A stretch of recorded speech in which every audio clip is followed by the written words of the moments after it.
We are bringing my Fasida and Family Production Team, headed by Mr. Bernard Ogo, Damaso na Osman FKK, and Oye Blackus na Alfred, and once we pay na to Facebook, YouTube, and all other social media handles are Kastle 90.3. You operate on in Anum Koho, Unsa Bakeno. Like the page, share, now leave your comments. Ya Bakan so ya say amo. In Semi Bebrena, Ozzy Tuga about 70 something pages, 70 pages of the 2024 budget. Dr. Kastle Atuba Forsen, Ozzy Kotuga and the area breed. And he's in a one so at sea woman. You're there, you're being engaged or financial experts and other economists. Na yenye in common on this budget presentation. Only sa humani toma yenye wansu busy in common. But going forward, you know, oyaza in painful baba betina say na is in common on this budget. The fallout of the 2025 budget.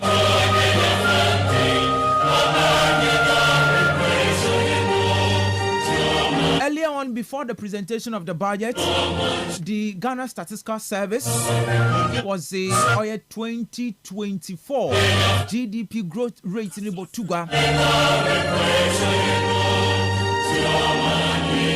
But are you surprised that the 2024 growth and then the current administration projecting a growth of 4 point something are lower than 2024 growth, you know? What do you also make of that? But and the menu sum another kofu bebre when you sum there and you may be we are anticipating Empo Ewo the run up to the 2024 election. Was it Tuga on betting tax? Also, we will abolish 10% withholding tax on winnings from lotteries, otherwise known as betting tax. We will abolish the electronic transfer levy, that is e-levy 1%. We will abolish the emission levy on industries and vehicles. And then we will abolish the VAT on motor vehicle insurance policy. Then we will abolish the 1.5% withholding tax on winnings of unprocessed gold by small-scale miners. Now, I believe that the removal of these taxes will ease the burden on households and improve their disposable incomes. And also, it will support business growth and improve tax compliance.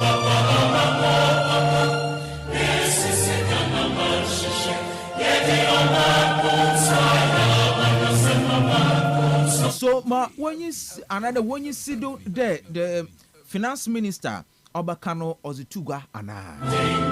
With them, they were anticipating the betting tax, e-levy, and then see the boys. Alfred Nanunkofi, Obaya di Bruta. It's a winning snowball in Bok, Anna. 1, 2. All right, to on Chebia Mobile Humana to Namaji wants to view on the 2025 budget presentation. But we are being faster than be farmer or Ridge Royal Hotel. Ridge Royal Hotel, the main control there. The month of March, that is Ghana month, on into every Saturday in the month of March, you know, we'll be on our bono at what activities be brio Kenke, Wachi, and Gobe Party, Nunsu Okodo Elho. As low as 90 Ghana cedis full per plate. On into enye busoni nyina one called side attraction so pepper soup, okra soup, abolo, banku, and many more.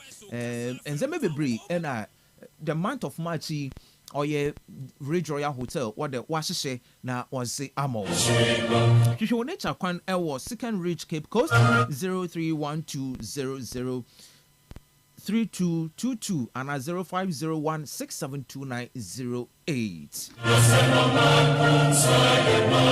Ridge Royal Hotel, richly inviting, comfortably yours. Betway Bet Saver. Now, since I am betting tax that you obey ye food, and I know Betway, I had the bruta. Betway, I had day. Since I will win in Sino, what day? But a Betway is a main country that with Betway, you are not a loser. And at any point in time, bet no, if you buy $1 fairness in a Betway day, obey ye through Mamo. Now bet now go through. Was so green amo. Now also a winnie be. Now a Zeguko to come. I see no one to taxi be our do. Also bet responsibly. Also regulated by the Gaming Commission of Ghana. Betway gets way more.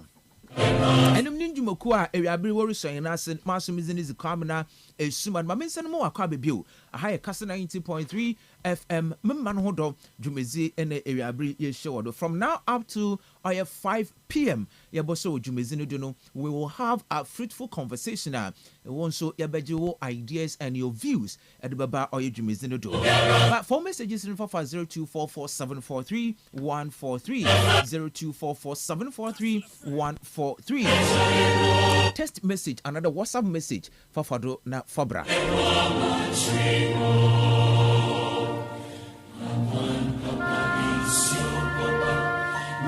Damaso and our Facebook and our YouTube, we are streaming live there. www.kastlefmonline.com. I also I'll be best here blaze live. So without wasting much time, exactly 42 past 2. Mamumbe ya humanintum na unsubre maybe before you be engage our various stakeholders on the issues or the finance minister or the two also accident maminyawo views on the budget presentation and the code 0244 408046 0244 408354 0244 408046 0244 408354 03320 97277 03320 Fafado Fabra na inzi in komo mebu ya homa na atum maminya view and ye bwem or discussions are ye bwem amo da unsubre mi bi yenyina na yete the budget presentation akodo and the area bri parliament ma minya unsu view and the etibanasem or meet with expectations. Mana when you sum there, Obobodo, and I was able to go a meeting and assembly members one also want to do more, but all my mentee one so one is it. Or in a way, were you also disappointed? Also, I disappointed in a way, Anna. That was our order to go, yeah. But Minya wants to view 0244 408046 0244 408354. Brime na inzi in common 0244 408 046 0244 408354 03320 97277. Damasuna 03320 97278. Good afternoon. Yes, sir. Okay, come right into you. Radio, the water in Ninja and what mama. Budget here we read the auntie. And then woman to come and I come a Ghana food, Ghana, you be an annuity. Obi Obefe out 18, or your MPP in powder 18. Share a young coffee man a worker, a John Dramani Mahama, or Butcher, free SHS, and there.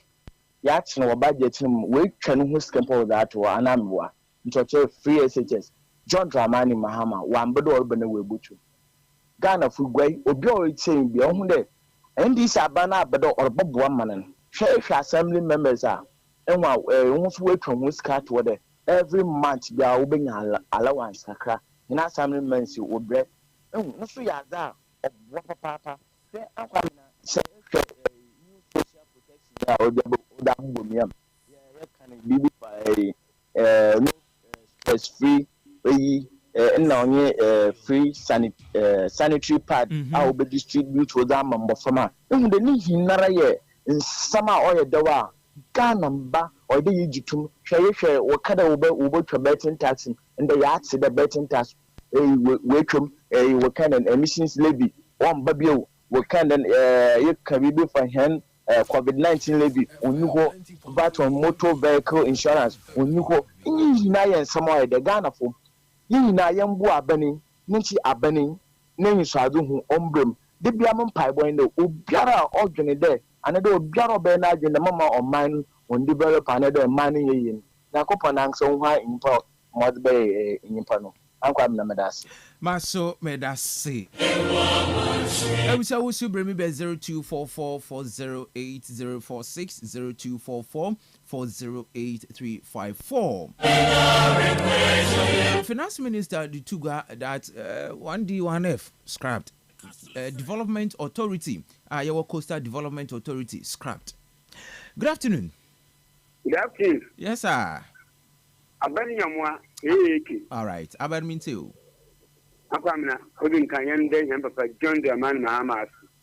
Me ada obaka moya me deka sepa tamme na obi bibika akwamna wo blow ba wonka ko so bia ye ne hawa o kwa tan ono yin wo community o kwa nendo so kwa anemodo ole wo ti wani sika o ya temme me na akwamna especially ye ni anu me chafu banso e free card no mo akwamna sure e fo ye program me ga ti na esi bia even the sam me chafu wonya party bia see rule na madam e na esi ka ti obe na obe impression di sa ban lord mama ho an so me ye waje o se ni ele de be bia me yen wo fa so ko yen nuanu na te nkete e ya fa ti bi so bia wa ko benyi wo o ti me no yo a yen ba de me yin sana ba ti aban wo ye me de na de ma di tu me de na fi so dem free health primary care also obobo yen Ghana in Maina.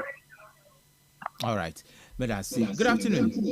Oka obeyo, oka obeye. JMA, Mama, oka obeyo. Muni Usman. Yes, sir. And what I'm saying, wait till you just walk, Mama. And you just walk, Mama. Because National Apprentice Program, Wabado, Wabama Magana Fomba. Yenuanuma Sabi, once to school went to Uncle, no wins and maybe on a banche. And there, John Dramani Mahama, which is Scato, was in Kofulu Busuma 3. Oh, Yenija, what so, or the Scato, Busumi Garo and Kakanka crack, without one asking. Matt today, 8 years in Binmarco school, one textbooks mida. Matt the textbooks, what's up back to the school. Oh, you need just some budget here, where we did, money on me. What's also what to do, winter fee. Now, so you just some good thing or in Simbia, John Dramani Mahama, or can wablo opposition, the obey or the Bogan, budget will read the answer. And him in a budget all about the way you feel. Big Biala woman. All right. But that's it. Good afternoon. Hello? Okay. Good afternoon. Good afternoon, Madam. Yes, sir. All right. In fact, in the president, you go away, so I do also the man. Or Chede, don't the money, Mama. And I'm also position on a cade. Or Gun and Baboon. Gun and Baboon. Or that's what was said. The more you don't pay, you know, no said, disabled for who better. But you over the autumn shower tree. Disabled for us kind of for more now. Disabled for us kind of United Nations. But for what do you want that better? You for me, you said, BBC, where the government and you get a gun, how did the miscarriage? But you know, or you're gonna fully out from what you say about one. I live in here, you be that there. What to be enough? For some of our again, to be able from them. You know, I'm not saying where to them, Lord, but don't mind, Mamma, you put it. And said them, and this time I know you can put the more castle. You might not man in the shade. I can budget here. You might not man in the shade. No man is also a man who wants that. Good, yeah. You got, then I will be double the same work of effect. What do you propaganda there? For the metaphor pardon, and what they want to say, yes, it's some woman in me was okay. But then, or get it to it, I don't know the man, mamma, yet the never go schools. Yeah, me and you can follow confession what I for effective from her. All right. The kind of effective. And we had all we use working a problem last year, the bad one. Let us see. Good afternoon. Fantastic afternoon. Aisha Khalifa. Yes, Right. and a fantastic Tuesday. And in fact, Radisha, if you John Dramani Mahamane at Fossil. I will try budget here about to be a motion, and whatever our campaign Caribbean has been captured in the budget. Unlike the opposite side, Amuka said they will move Ghana from what? Taxation to production. Or they will read the budget. No? What they told us said they will not impose a lot of taxes on Ghanaians. No? They rather impose a lot of taxes on our heads. And Mahama didn't do that. He didn't do that. What I say, nothing say, and all that you are praying for is whatever he has said in the budget should come into reality. That is what we are praying for. And whoever, I'm talking to the opponent side, whoever will try to dispose whatever he has said, it will be on their heads. What I say, because on Mana, it will affect all of us positively. And you are praying, say, whatever he has said, Biano, will come to bear and will benefit the whole Ghanaians. Fantastic. Fantastic, Aisha Khalifa. Good afternoon. Mami Jennifer. Adena mafia sir. Yes. If you be abokobia.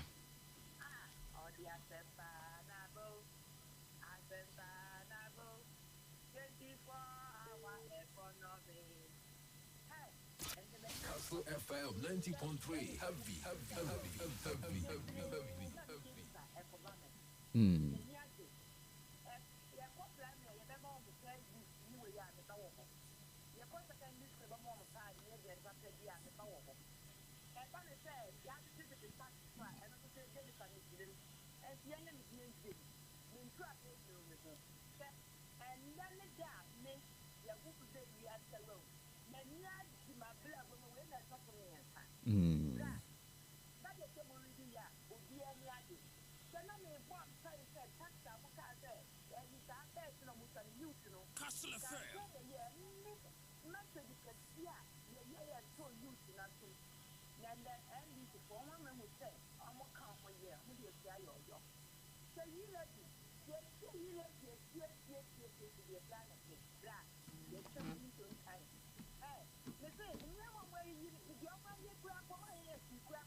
All right.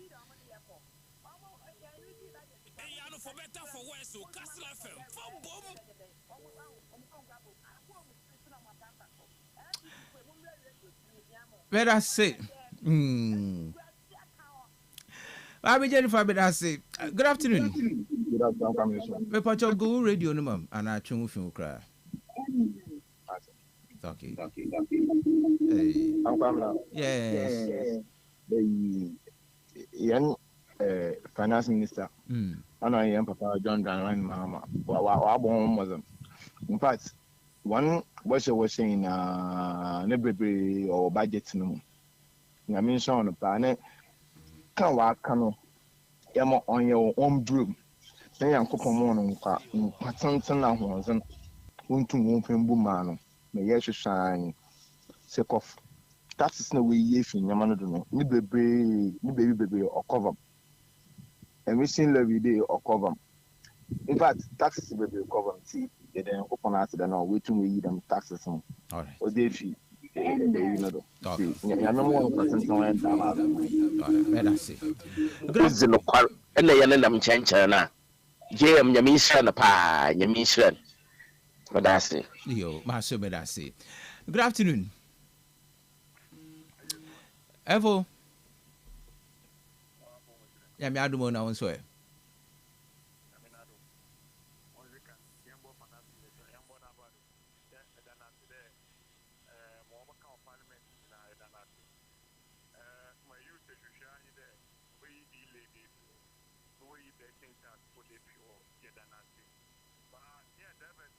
Kastle FM.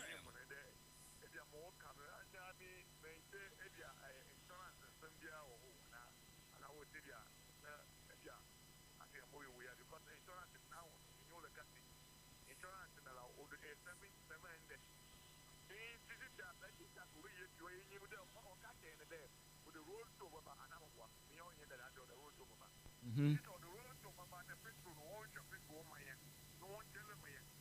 Hey, I know for better for worse, so Kastle FM. For bomb.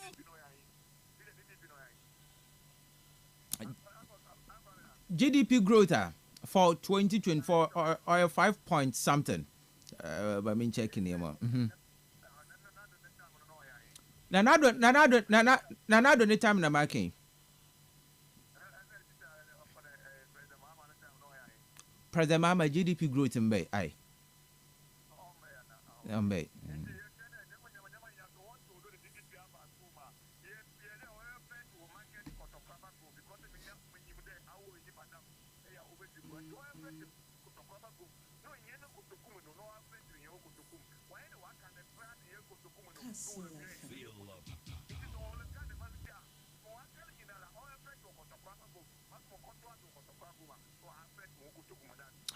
For so better say good afternoon.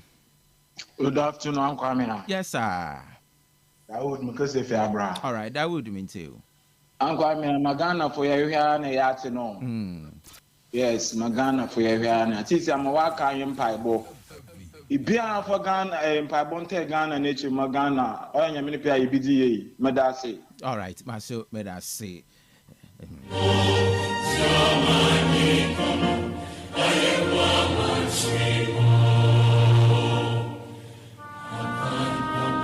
0244408046 0244408354 0332097277 0332097278. Good afternoon. Good afternoon. Yes, sir. Can you come now? Papa. Oh, family Jim, catch the cup. All right, thank you, Jim Pochominto. Oh, I'm watching there. And pen and in your pancake. Budget now, as Minister of the Bible to God. Now be there, Uncle Dodo, my team member for soon, young time. Now, them budgety, I would be a rat when you and you one. Sabe, now, as a baby fool. Send there, baby put it on at the paper there, and you are. I'm not going to. I mean, my American there, woman in Nara. Young Papa Bar, whom you drink and pancake. Now, friends, Duma, Mom cut me, Biara. I said to come. That's a comfort one. I look up my cool bar on top of what's it in be. I had 2 million and vampire one cage. Now, and in your power or budget, Raymond, what can be a fantasy them. But I say, Papa, good afternoon. Good afternoon, yes, yes, sir. All right, you know, pay your wins in mum. Aye. Okay. Either something in a and area agree. Often budget and finance minister of regional parliament and being a teacher, I focus on education sector and a bit development in our localities. Extra education sector now, most of the times we introduce new curriculum and the finance minister, I'm a young there. Since you are testing from basic level to, secondary level. Not calculating over them. And I feel also there, MMDCs, finding out about common funding, when you be director about district cinema and development. So, more bonapado because you need just empire. And the MDC be or approve of common fund man. Until sure that the more direct fund number about 2 billion and a common fund for by then and I feel so often there people with disabilities local free tertiary. Yeah. not so many papa, but I do come up with the Mahama Yamamina, Oma legal back in Umbra, more just campaign promise. Okay. On farmer than more person with disabilities. Ebia, when I just a campaign promise in a wide why that my previous government go with you. I don't know, too wide and them children with disability. But in all, no, you're one penny of ability because all year, NDP come home, NDC come home.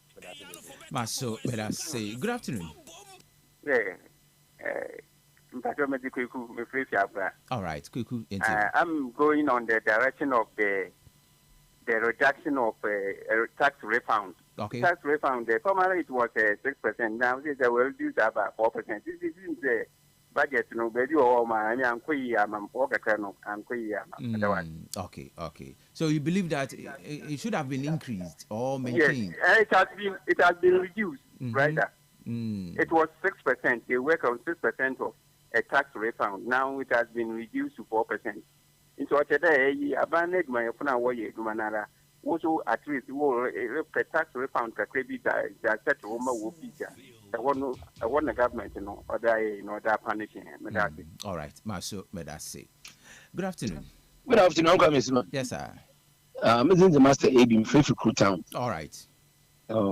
And then we are bringing about His Excellency John Dramani Mahama about Muslim ni Idumazin, ni Nokola, with that chair on my Ghana. I mean, I will use it yesterday. The Mabri, the Ghana for Yashin, in Zesha, actually, no course or Bana, on the Ghana, you be a budget in Abado. For the first time, be a presenting budget in your Ghana for will contribute positively. Was the budget in your or your ampa? And you just some woman, I mean, my pedamakan was and Kaka any day. Yes, nursing training and teachers training allowance is a dance day. We car was no Kakasho. Abandoned on Obassini, now some day, Yabba Bukum, and then Yankopon Akasa in the winter. Yes, it does say, you know, assembly members. I may begin him in the moon for soon. Or say, Yabba, your bread, it will be a year. How are your name? And Sunday, Abani Waban Wakan assembly members. You see, about your kitchen name, Yamin Kanu, the man when you come, Miss Man. Yen Yanuma, Kachesemba, one was sanitary pad and once and some Abenizaba. I mean, I will be your home for soon, because more members are from back, which is the was will be Sebia, no so open your moon for soon. Jamara, in the school feeding, you know, 1 city 50 pesos and no other could 2 cities. In there, Obedi is Bandapa, Yen Yanum Kamani Yamba, who could Obedi Mwaka, it's a budget to obey. Obian is a woman. You busy this day. Obia be Boshibian, Obin moon for soon. In the also day, any day, you're born pay, Papa. Near the 10 Abenichu. No promises to be a law. Or make you a campaign platform slow. Then the way to more that's a budget to Marble, obey your mamma. No moon. You're some different out from what the own Kisago will send a day. At a check. Was our bonnet chiness or your num. No so be simple chiness no a yellow. I mean, I want some. In the woman, I am one pay. Near Fanta Abenichu. No abundance, Papa be a woman or many. One bloom. No for my mina or my Ghana. Indeed, when you summon. Yamenka was so oh good afternoon. Hello. Yes, sir. But Mamu Waka in there. Ma Obia to swing. You should want to super to Mama, excellency or I can come a many Ghani. Ma other 12 out of 12 the man opening. Among the young, they are often after no marking. As in, Mamma and Son after the eye of the parliament, you give a hockey, smart imagine. So, Mamma and Fair some coming to the class book. Amen. Yamenka was so good afternoon. Chairman,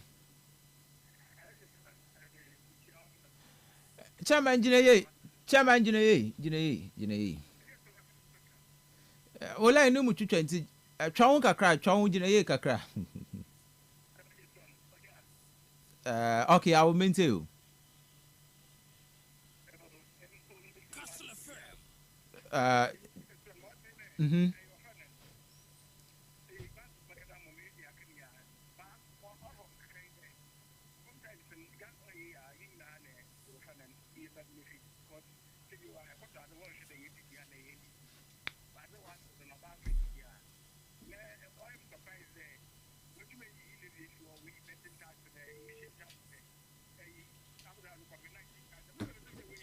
for better for worse, so Kastle FM. For bomb.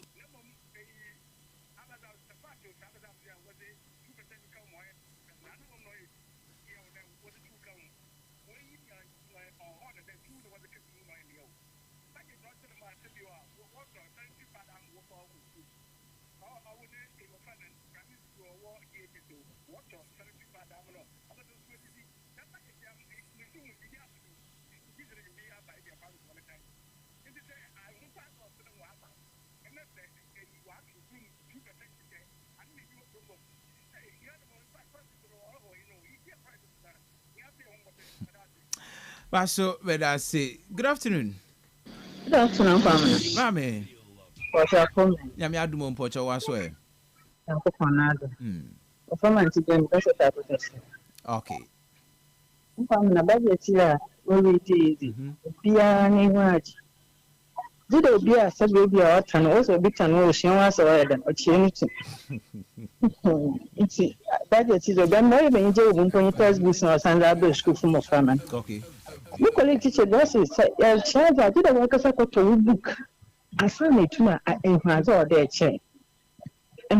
See, the me and some hour based on where you just some will be a Medas. Maso Medasi, Oche Trainee. Good afternoon. Hello, good afternoon. Yes, sir.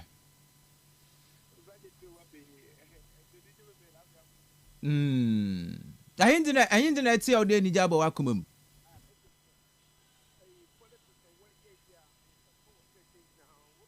Kastle FM.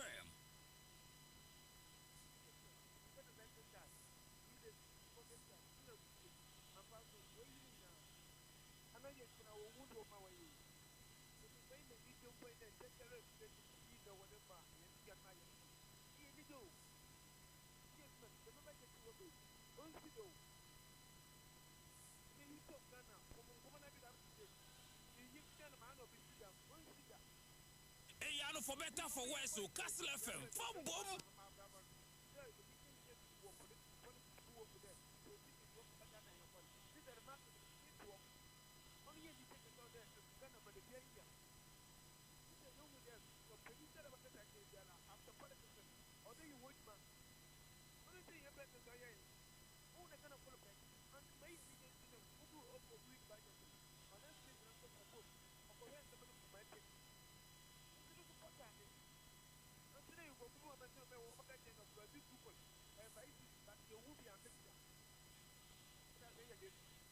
I mean, was so 0244408046 0244408354. Inti on Chibia Mabuga for Betina. See, good idea, Bahomano, that Yanensa Baka Oye in painful Ahrubisuna.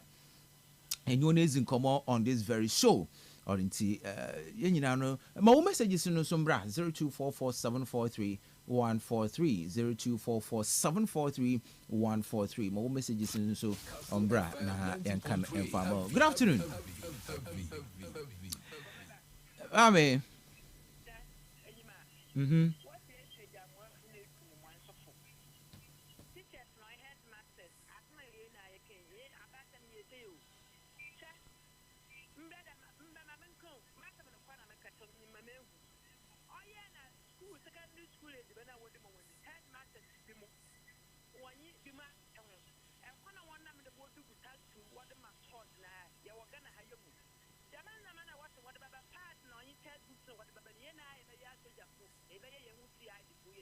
Kastle FM.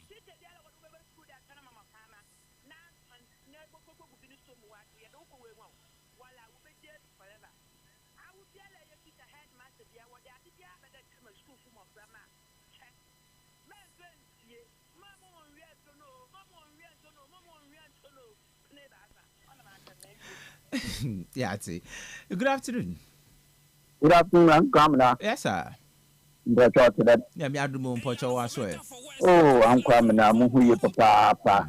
Now, why you are a woman Kakakra.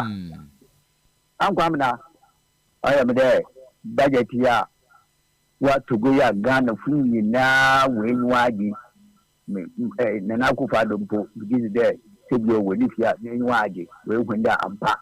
You are Bukoye, Ama. nyɛ Ghana fo na mo mpaebɔ a mo rebɔ nya nkwa amena ɔno nyɛ dɛ obiara a ɔbɛfrɛ wo show yi tenye yo obiara a ɔbɛfrɛ wo show yi a wakɔndɛm budget wɔhom yi a wɔdze ama yɛn na yɛn nyiwaagye na ne si a wo wo show ya na akyia amen dabi obiara wɔ ne view nti abɛhyɛ wo view a mepɔkyɛ show the show is not for that please. Good afternoon. Good afternoon, Amen. Yeah, me adu mo na wonso e. Oh, yeah, me adu. But obere to you. All right, two for me too. And so yeta yan ko ko boli di budget ya here the president. So mama I'm joining the woman apprenticeship program na wada apprenticeship program na wada na no ayo me. Internet ọbẹ̀bùnú bíá wá ṣubú ní bẹ́ẹ̀ ṣèyí èjìmá bọ̀bọ̀ ọ̀hún dẹ̀ ṣubú sí èjìmá nẹ́gà bọ̀wọ̀ gbà ní sanitary pad náà wọ́n gbé mi ní ìyá ní ndé mbìsí àkùnbá nítorí ṣì ń kọ́ nípa ayẹyẹ ìyàmí àti lẹ́bọ̀ fọyànkófọ́ náà sún ibẹ̀ náà sẹ́ni sún ibẹ̀ fúnfún ibi wọ́n yá àkọ́kọ́ mọ́ ọ̀mà nígbà náà mẹ́ta àtẹ́ni ìyàmí èjìmá. Nyamenka waso good afternoon. Good afternoon, Uncle Amna. Yes, sir. Our family name is Kastle of UCC. All right, Nana, me too. That was in age of Mama Ghana in Cape Coast. Namenka. Yede Yamiasi, Opo Bono, ye better than Atson. Makasa about education, I come a farmer. Uncle Amna, as I tell you, Kasa Yaman. You mean big do our one, them of our textbook, but the interior. No, quite part of my catch. What school do I reach your Mumbonism? Still, your textbook, my fuck a crab, Form 1. Books seller play and anime textbooks. Makaju ame yeminzo akoshi. Oyas and papa. Okay. Asabi sa bene huye mobona se be bobo nya na yedzim. Yamana yiko yamanumbo yamana hwanzan. Na sunsun papa na Ghana o me you to find it amani nya ya fe ya hwanzan NDC PP ya panto nchan. Bibia ba onko ndis fonkotin onko CPP fonkotin. Akọ Ghana funya ayo ho. O me je politics na yambuan. No on see no see obosi nsu ye ni nsu ho aba no fa so amanda mo bi su ba we to abotodo akontapado na ebi aso wezie yi na maka enya me adwuma Nyamenka waso ho. Last caller, good afternoon. Good afternoon, Uncle Amina. Yes, sir. You're from Kwame Abode, Mkese Nyamwa, AK. Kwame Abode. Mkese Nyamwa, okay. Uncle Amina, I'm a honorable for Sukati. Na so koma Joma and Mama. Aya betting taxi, the Nasi P. The way to Mamma. The young Yaban will look at Dodo. Yet the 5 million other works to 75. What if you? But let be payum. End up on your tribute. What was I trusted? That's a Mahama bed the Madia, and before when I borrow. One of what the betting tax was about years of catching about Butcher. So what Nagin Bedagos. Yes, you answer you was one time. When you what parliament one will be for good that one task, I wish one bliss you. They will be sure I young say, but that's it. Basso, but that's say.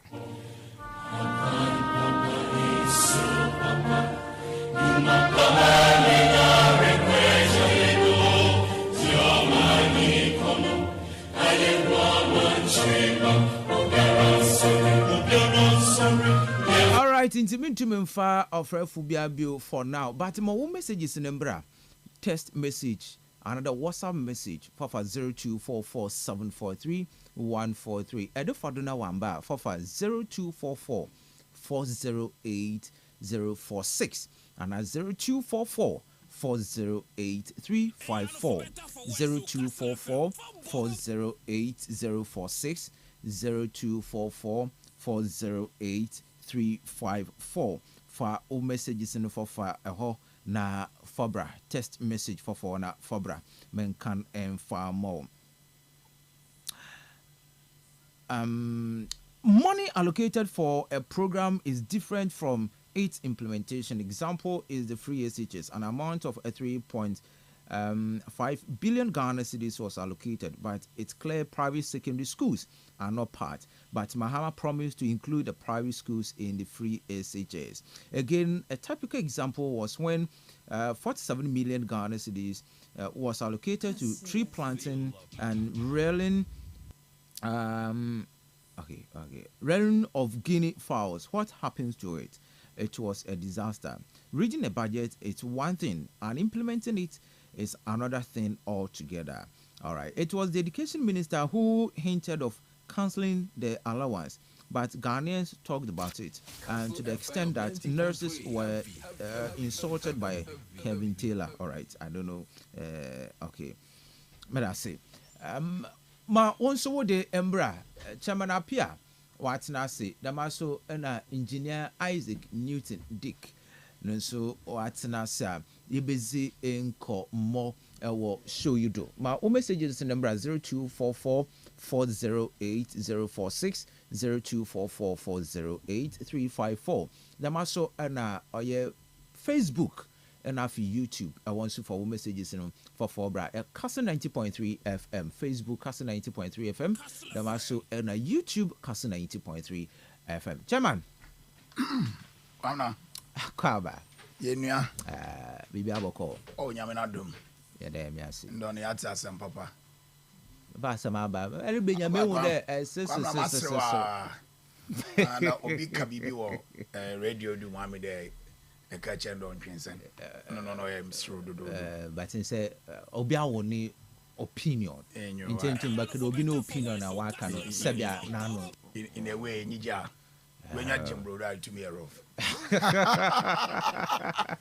It's a DJ no how more your rough. Yes. Okay. But it's good today to me prompting. Yeah. I mean, I think it's good. Okay. Tell me that say. Engineer. Kwamna. Akwaba. Nyame adom. Yenua, wo so umpo me. Anya. Bibia boko. Correct. Correct. Ye bezin komo. Bia fi boko bia. Oh, be shahadi na ahwensi. Okay. Nemo na ma aban wa trickle budget ya. Wakankani. You complete day robbery. Okay. On your bid only tell all Kerma Samo. 181. Or a day robbery. Okay. Just robbing Peter to pay Paul. Correct. All right. Your base. Your base na intro. You was there be do kwamna. Ele your them are all boy your be all lamenti.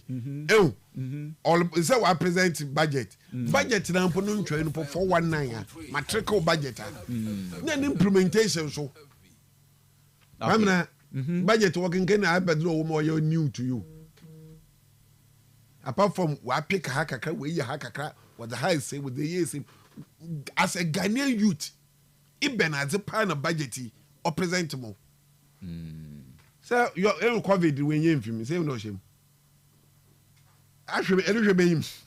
COVID in shame. COVID tax no shame. COVID tax shame. Okay. Me say oh you end the share me better pay no so me share. When your beans I'm sure about the pay way free or instead of I say only to me at the pay bon kwete criticize and all boy at the pay. Dama. Oh, I go bomb at the pen that will baby me the fa kwano me chair mum ka she dem. Na when there is too much your beans wom. Okay, Mr. Speaker, the parameter for the VAT reforms which will be completed this year will include abolishing the COVID-19 levy. What's completing what this year? Mr. Speaker, the parameter for the VAT reforms, which will be completed this year, will include abolishing COVID-19 levy. By the close of this year now, will be VAT COVID for boy in there. What was the COVID? The percentage of COVID in what can add up to VAT? Into a culture will abolish VAT COVID. No, that can shame war. It's anyway to when you so that by the close of this year, mid-year budgeting, I'm sure the way you COVID for. Mark my weight. But I say, you know what trickle? Well, if you what trickle, it's donating. A drive day donation, and you're careful. One more case. Engineer Isaac Newton Dick, but I saw the master chairman appear. So, yet say, good afternoon, Commoner. The finance minister has projected a minimum of 4% economic growth for the year under review. I believe this cautious approach is necessary, given that this is the first budget under the current administration. The primary objective is to stabilize the economy and reduce expenditure. The budget also prioritizes improving living standards and social welfare. Once these measures are implemented and yield the desired result, the focus of subsequent budgets over the next 3 years will shift to macroeconomic policy. Best regards, Prince Anobil from Nkamfoa. Prince, thank you for your message this very afternoon. Chairman, finally, the 2025 budget will present to our Parliament in Zinkomo. All right, come now, Medasi. Memfa inchia in home strunkum. Mfama Ghana fu. The ende. What's it and summer or a day? Because they were indeed expecting. Memfa inchia suma endi simpinfo. I wasn't paibo. The time I'm in nature. Anya mini sum da papaidra. Onya nichre no owo enyusum there oba reset Ghana mezi inchasun kosomo ejuma wejuma soma erebo zeboa Ghana man nyamisho amen non tu nkom amen na memfra inchasuma engineer na honestly obokoda ya propaganda na masra ne de masra no pa de oma programming on ye fe masra no pa na oma programming ye fia Ghana fo badana se o sane de o nya banim ata se nya ne wa banim so ma yen kwan me mbu Ghana man mo ba se no no hem Ghana fo mpo what's an enka I want to be fool. Damn politics, no. Kwamina, ye chum. Damn politics now, wayen. That if warrior politics are someone or the woman come, they will attack personalities, and that is his style. Obakas and Pocho, Master Sude. I saw no casa made no, no. The man soon I'm a son a day. O dumetan mi dem kasa mesane do be zin na we team o wana control na we tum aka because my zin na maintain and this for them na ya den yeti kwam na nde he kwam na yenya president popo o dia sampa nabo asampa pabi nabo 24-hour economy. Come here. Oka obeyo. Jeme. Mahama Jeme. Oka obeyo. Okay. Na kwamine. In the mreba media risi. Ha atu forcing. Ghana nyiba mapa wa wia wo finance wampa amro Pompey asra nyankopon omboy kwanama Ghana na Ghana ntumi nyesika mfan yempun tudwuma na binso yufufudo kwamna one yani nyanum ya wo fi abengwadi economy no tito pansame no or your physical indiscipline. Come on, more examples. Economy no tito pansame. What pansam? Then Chagana found to abenti one of them. Come now. Those values, nominal terms. You know what kind of keke? Come now, you know what can't change why agenda 111. And the 3 are in operation. Kastle 90.3. Ya bisa wana wanka baby ma hospital no wo. Awo ye djuma, awa fam kofu e djuma ho. Na yenko hwe, yenfo yenwa kohwe. Dr. Baumia. Wanka nche ni de. Palugudam. Wesi. Unless he was told there, Palugudam won't see, no Pagana for Jawa. You know, one. So physical indiscipline was too much. To the extent that president,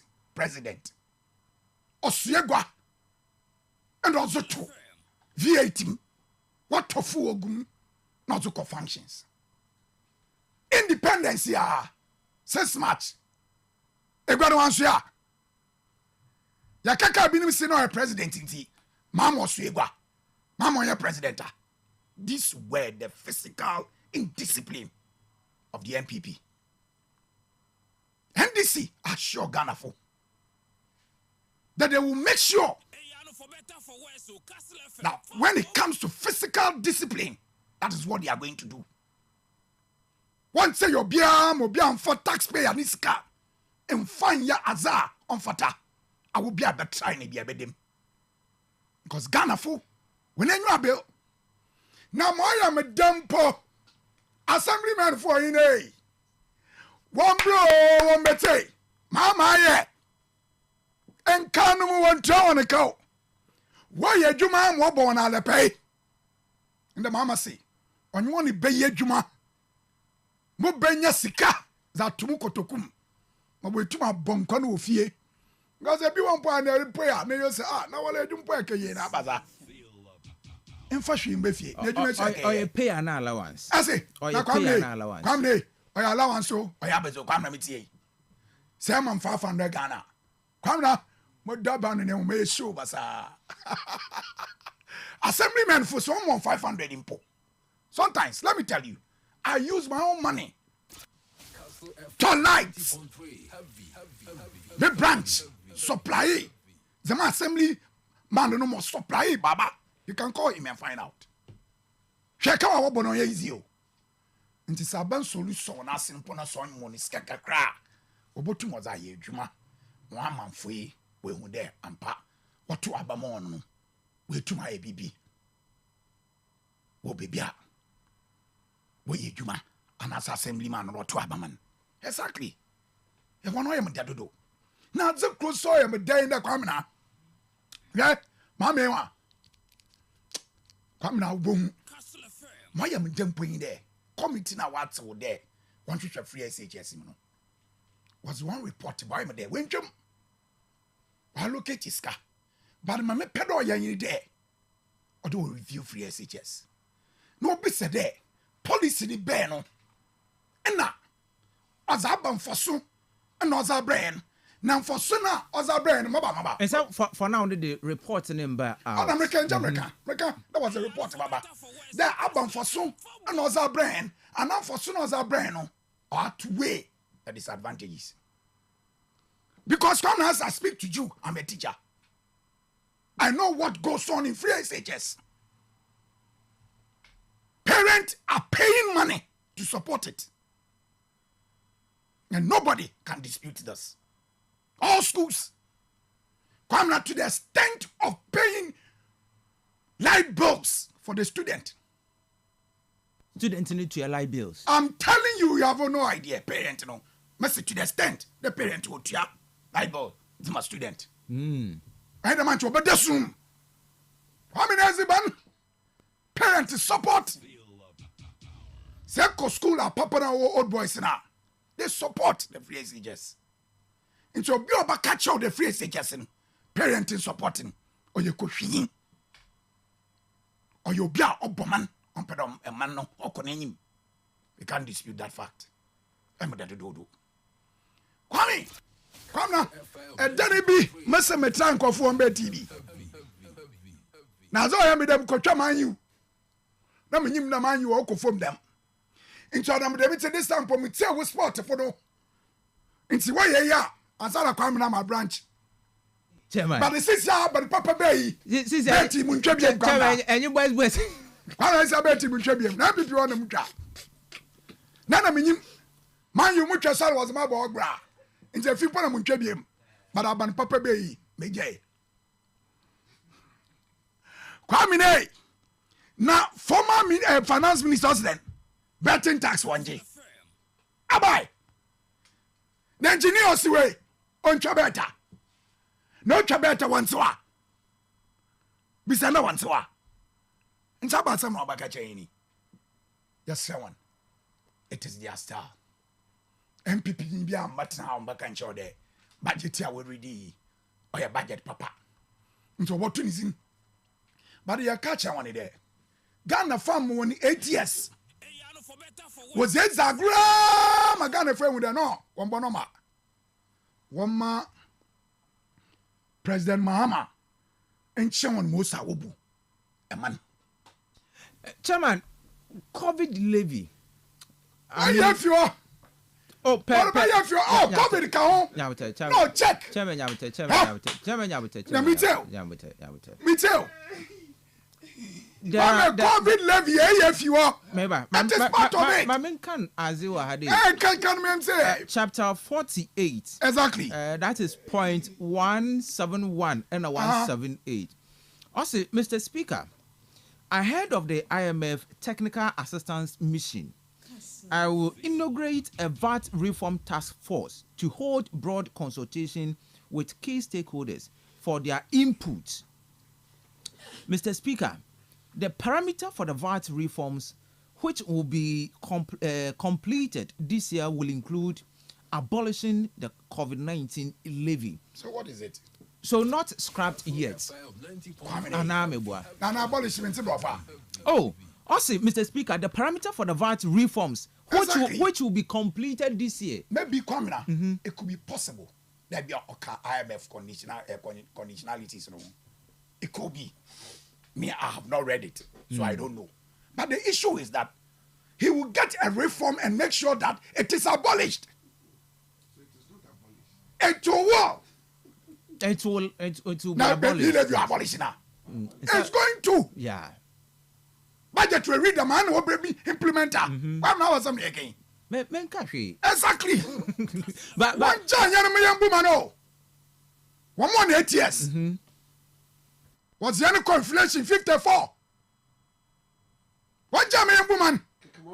You're on inflation 15%. Please, if you would allow me to flow. Are you getting it? So the issue is that you have done A, B, C, D, and waste young resources. Ghana for you're a catcher, the enemy. Mamba trying to be rough. At the time, I want to say, "I promise you, Nami." There, say, "Nami, born as a Ghana for 2 Abamoa." It is a sort of them. That's a young king. That's all they know. You know your politics. In Ghana for mercy on them, but them is a sort of my Wanyami. Into one so many see. A cafe in Ska. Is it true? Swimming pool, Mambo from Ogunim, Wogarum. Nanya ring wem as Mambo Framana. Pamela, in no why you, they, and some are why you know. Nina Susun, Pamela, all the sectors.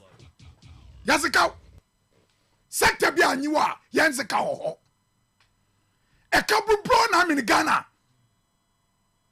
To the stand in Pode. Our Lancasa was sister, but catch out there. The man cat me as a bano. Look, oh, Mamma's messing up with Telma. Gloria Kufu. Exactly. Oh.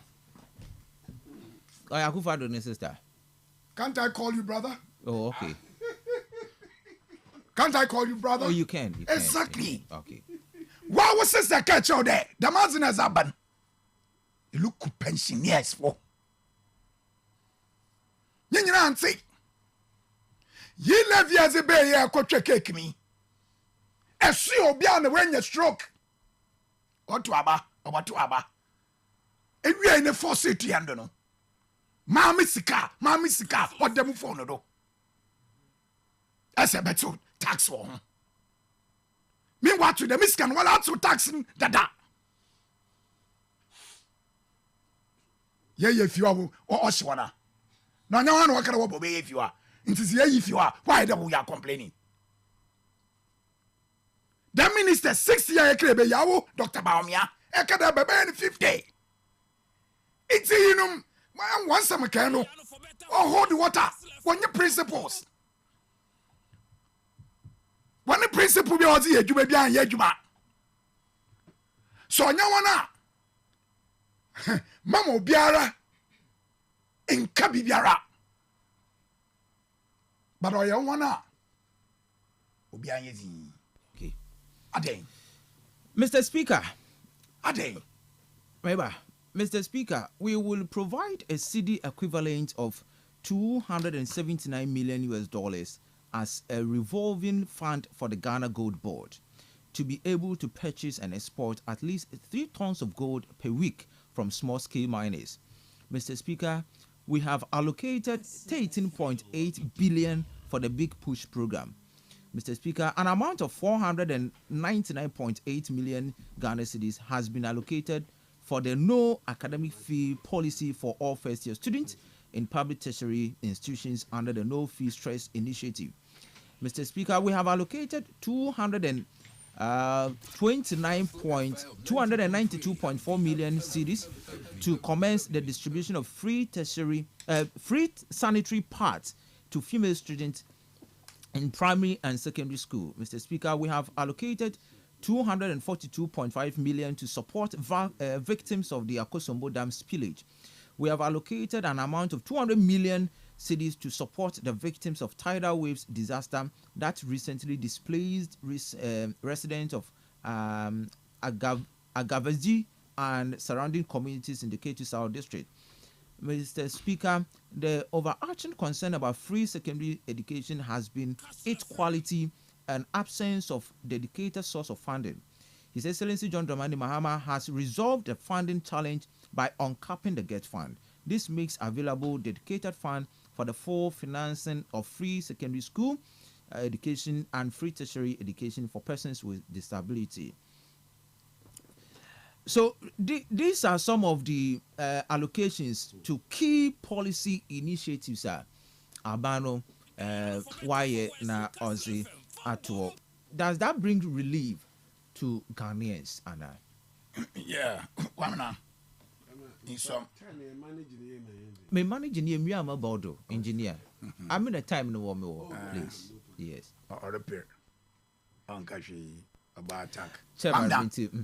Or bring relief because come na say kokoshe water and wana MPP for amambo free boy she more kase one nzama I be no more the what if you won't fee what at the tent aseno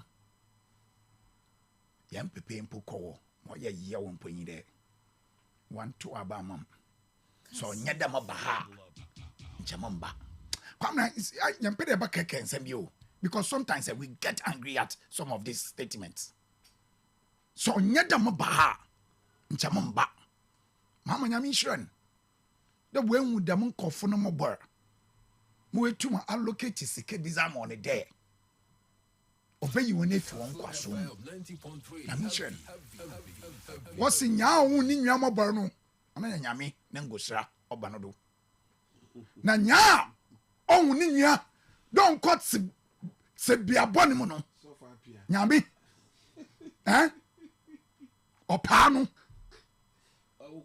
mo pocho maka bibia cho yeti na mfa wo kakra kwamna nti damo nkofon obeti de inza say bibia wa locate there was a bon kofu bia no obeti de ami se miye manche small scale and then medium enterprise for no aban also one fee because also one fee I know the big push baby yeah I'm making me so ni I mean masem bia make bia no wakasa won make sure that why nta me say so one fee ya kwamina you fufuna what the one that when you adwuma no they will be employed. Are you getting it? Exactly. And see, Kasana waken for so yes, can it be more on for the income? No, make sure the food inflation, but from crap because that is our problem. Because Jessica, ma, oh, Jessica no do no, yes, ban. Because says bane wo fia brofra bensu say to enyi ska na de wo fia obi are nti ko na wo ba ne ta susu a obi je choba kara kwa me na ni fie jama rice te bi nye ready nta na brofra be yo su dem ya kwa me nda rice ya hin nti aba srede aban bama a Greek aya crab hwe because yanwanum was a policy be big planting for food and jobs was so Brazil okosiane koto Brazil bu nkran liye ya sana Brazil po odi on free nti kwamna yes raban okay that a Greek no on fun win shem because nala as a president or a farmer when I say why farmers all right nti so tum ozno wo hye a Greek ma na ye tum ye yet them Burkina Faso for ye ma China for ye Italy for ya kwamina I don't think they will have a problem. May I say, Chairman Apia, for your input or the 2025 budget. Engineer, my member wants you 20 minutes. Kwamina, mamifa ichia sronko, ichia numi ye home.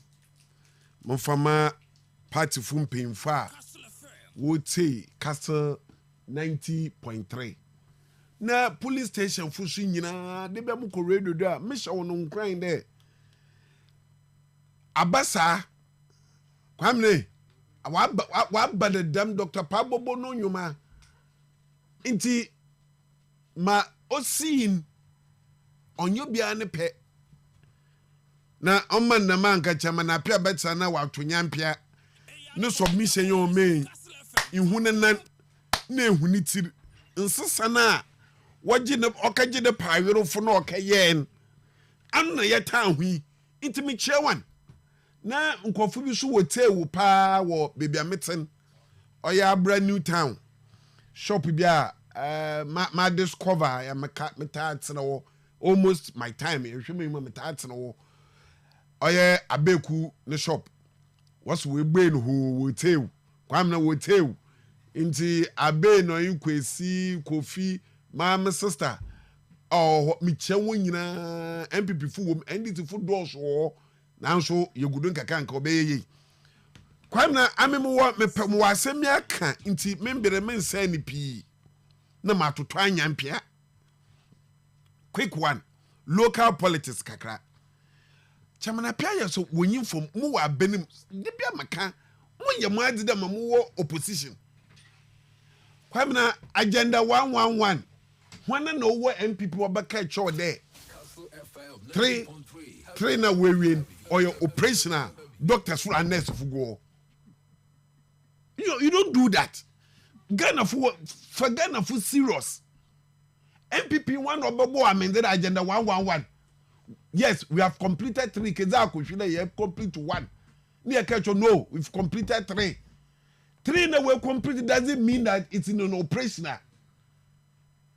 Iti obi MPP be amedi the mark infinity wala na achichere as part of your propaganda wa ko hwini nam na eli di oye a trade in stock of them and this for what ba ma 419 amemba matric wa membu what the day your base wo wanu kwamna fast forward na akọ support to community street lighter oyabede ami time selling to chalk and time chalk mfamo these are the people worried budget ebe on kan be se sebet over obanna ye wo kroyim ye ntukwan ye te hiala ye wo ha chalk my beautiful Matilda namesake Matilda emisata okwa say be ma abre one might be so I bought chalk and register in 2015 the ma kakomodo school go and ask them so if at a community me abo wana it's not a news. Fast forward, the nyamiama no ho aton. Ya catch over there free SHS in nature parent. Ibinum tum ko school so kwboa. They sit on this show was on ye no kwa ye twa PTM into parent be ankoba. Today chairman appear have confirmed that in free SHS certain schools parent help them and I agree with him minim do e no kwa. Me were for so Wesley girls. We're paying money. yeah contribution kakra to help the school. Make us say member what SHS be will Cape Coast. We are helping the school. What is it? So I'm happy. Say either Koshipia na nyamiama attend akanokwa.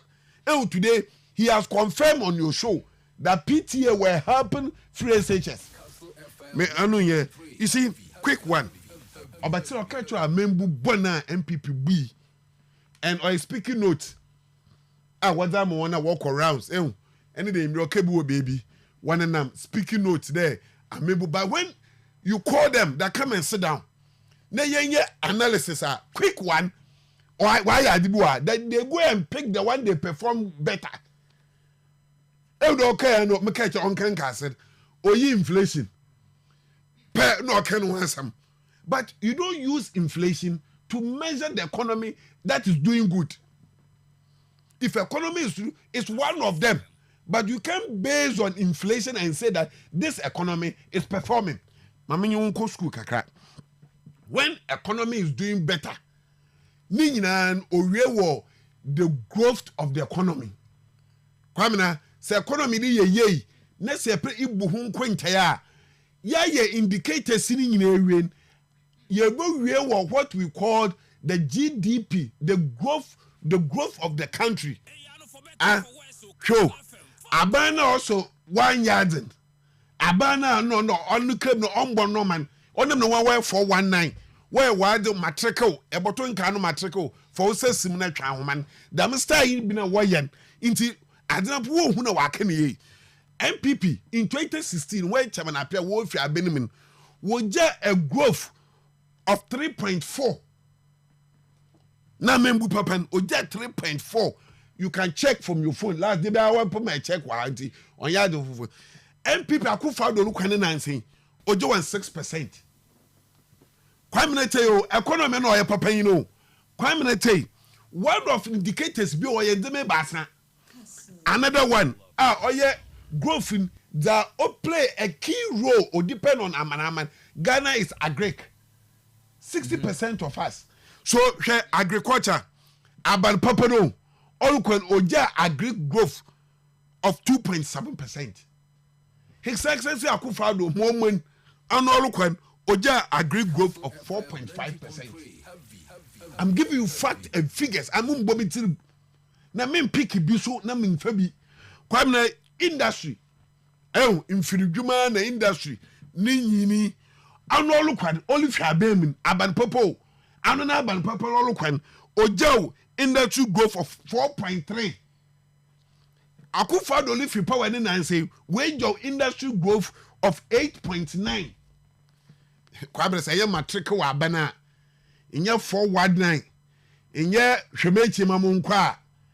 Ebeba bet studio na kade. With these indicators you perform better than your friend. Kwamna miwe. Ya wa dibi of servicing. Kwamina, you did something around 2.8. He did 5%.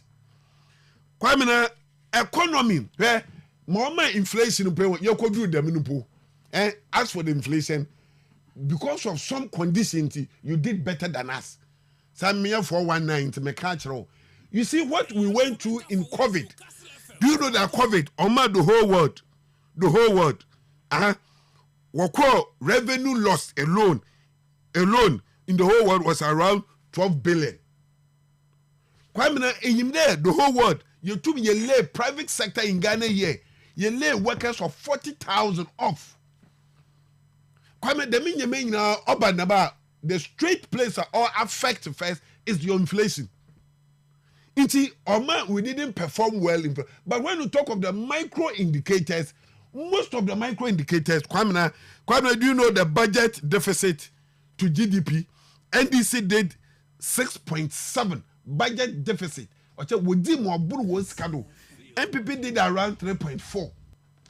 Kwamina, trade balance, trade surplus. They did a negative percentage. A negative. We did 0.5%. The Mukunte in order a year. And by Rajuan Quinte was studio ha. Nam Fabi Nankam. Yeah, bo. Na abena all ba power no me grade obaya grade because onya the pepe bia mo. Kwamina intente munko budget no. You see nothing good in this budget. Oh, first Balmal Badupa. Okay. There's nothing good already, there's nothing good. But may you need preliminaries now. Oda Koshi. No catch for there. The economy was better. I've given you figures. I mean you're being so mamu figures. Kwamina, you ready them and Yanko budget bomb ya what 2 area abidi. Bombi. Olibo e debi meka sebu ha. Ngenge. Olibo anayi. Kwamina. Olibo anan and pay yeti. Kwamina. Ngwa forward na hwe. Amembo a what's the word bu ni ye no yin. Abanu kwa akufa do jaw 4 months surplus. What projection is 3 months surplus. Se BBS puma jami ye woli fi wonyu ha. Abanu li je 3 months surplus. Kwamina 24-hour economy is a major policy of this government. One of the major policies abani oya kire onam kire membenche kanodo what to abama in a 24-hour economy. By this time what ba benimi the policy makers should have drafted the 24-hour economy. Kwamina 1D 1F. Yaba benmin we have already have a policy on 1D 1F. What's what scrap? I know what scrap akwa eyinmala nneyala ntamporo. But I'm giving you a policy. Say a government is serious in making sure that he achieve what he meant by the 24-hour economy. MPP 1D 1F. Before we come to office, a policy in opposition. We drafted a policy on 1D 1F. But me finance minister well, remember me finance minister well. On Cheribia or present. They are lazy. The reason why they are lazy is that everyone about me. What was MPP? Yeah, comparison. Yeah, better studio. Yeah, comparisons. Kwamina 1D 1F. Before we come to office, the policy is there. Agenda 111. Yeah, you hear Juma. Kwamina say the program performing. Say one perform. We can discuss that. But the policy was already by being no ho. Education. Your bins. May reform education when we avenue to get kabar, avenue to get chobom, avenue to get let's organize and share it amongst ourselves. What be in a banana education reform forum? Kwamina, what be in a banana 24-hour economy now? Why a today's budget? One of the major things that Ghanaians were expecting to hear details of it was the 24-hour economy. Now he comes and tell you that, Mr. Speaker, I will come back here and present what so blah on 24-hour economy. Is this government a serious government? Petroleum price. There's no policy in this budget. Reduction in future, we'll get reduction of fuel price. Nothing like that. Nothing. As well as electricity bills, as well as water bill, there's no indication, there's no hope. Nothing to regulate in their manifesto. There's what kind of that they will regulate and maintain bills.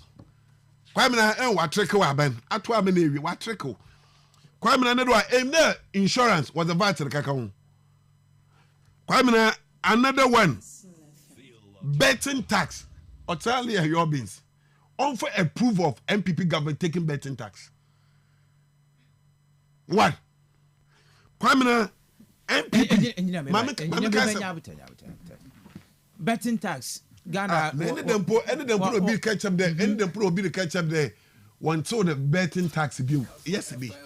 Also, who bet all the bet. Me probably do one. He's a typical NDC person. Or tomorrow minute town. And the was argued that I could find the year if you want said or continue when you betting tax. I'm in trouble. I'm in trouble. Master in trouble, but appear senior appear. Betting tax and what's in one another. You pay can be sending. You pay can be sending. Me be say yeah, benya issue. You pay can be sending. Instead of Alfred. I pay they can be some mama. Instead of mama, and they can be some. Me be say Alfred. No. Yeah, tell. Alfred in the me be say no. Alfred, betting tax. I will be betting tax. What one I want to. And a pay and what to. And a pay what to. So I'm missing trebi that. But obi so trebi catch up one to one. Or you NDC a known NDC person. But you introduce betting tax, so how would you come and tell me that one so betting tax? Do you know the essence of you better press conference on even the you better carry a betting tax? Why you better prove to you the one so betting? Do you know why I'm support betting tax? So next can what's work in? Oh, it's a abano to abako consolidated account. So Oko consolidated account ma one and a watu. Anya banana watu. Oh, of course, it's a backup yesterday. No, yeah, time now when you want to you better open it with the proof of Brian. Kwamina, you are confusing me. Kwamina, one time na betting tax in you. But you introduced betting tax. Yes, we introduced betting tax. No, one time only. But the question is that when introducing betting tax, was it effective? Was it effective? The only argument was it done? What time na betting tax in you? I mean, missing. I mean, but when I work at Chairman Kaja, as at today, before we read the year, last week I worked 101. I mean, Mintrabi. Okay. Chairman appears I mucha bet. You see, onion, and you there. You are going to govern a country. No one rent here. Most of them are going to engage in betting. You don't have a new what the man. Do you know why I want the betting tax ban and million to discourage young guys? Ultimately, to discourage young guys. I will engage the little money. It's gonna be the little money that one year to educate bet. Kwamina was also car could send me budget for 19. What's the agenda 1 on new funding? And look at them and I laugh. Agenda 1 after the time we are living, funding is there. The ABF allocation of JIP was there. Otria agenda 111 contractors account. Kwamina, what is the hope in this budget? It's here another day. Apart from there, oye lamentation part 2. Now about lamentation. Kwamina, now what can win some? Kwamina, is this the promise they made? Now, what peda it's at some work it or we no bodo nkokwankete delivered. 24-hour economy delivered. Delivered in what? It's a 24-hour economy. What is it? You wally then what and what takes you to make the 24-hour economy? If Ghana, we have to be serious. If it's a serious country, a minister will not come and stand in parliament, read budget, and just tell you that, Mr. Speaker, I'll come back again with one of your major flagship program. Your major program, 24-hour economy, John 3:16. I'm not surprised. And so, are your policy on it to own into us? What is the policy? Do you know what is policy? Define what is policy. 24-hour economy. 24 hours is a policy. So the policy should have what and what takes somebody up there or join the 24-hour economy. Yes. As a company, maybe joiner. What are the things? What are the conditions benefit for me? So I don't know what's what the policy about or a parliament. And this is our callers. Wafra Mark. And this is I'm a benyo do. A boy question also NPP wager NDC. Don't be calling it OBI. No, it's a complete liar. The person is a complete liar. Those people they are in KE. You see, that the microphone why you call us a waffle beshono. So is it you are attacking them? So go. Okay, Ghana Central Region and move to one from the from. And this food are down one what's why MPP for. Now, you're rebuilding the party. Why on agenda and what's the number there? Yeah, MPP for they are liars. They are not MPP for. But a policy. Before Obi subscribe to a policy, you must know your benefits in joining that policy. What the all about the next party also the benefit. That is why 1D 1F have a policy, a program. That's everybody 1D 1F. I mean, government, I will get you a land. I'll get you some money, bring in your hour as investor also, but for what machines. This is a policy. A policy is when two parties here, your programmer, you what you are bringing on board, what this 24-hour economy, your major policy. Never catch. No will be there. Foreign affairs after 24-hour economy. A passport of another, and I drove through here. I can book a passport because renew my passport. We could do a pin watch man be. Let me be saying there. Remember passport office. Us is CCA. We're trying to catch me CCA. I'm ministers will start 24-hour economy in the part also. This is the kind of people they are. So for me, so be back to I will show you though. Look at that or your comparison of economy.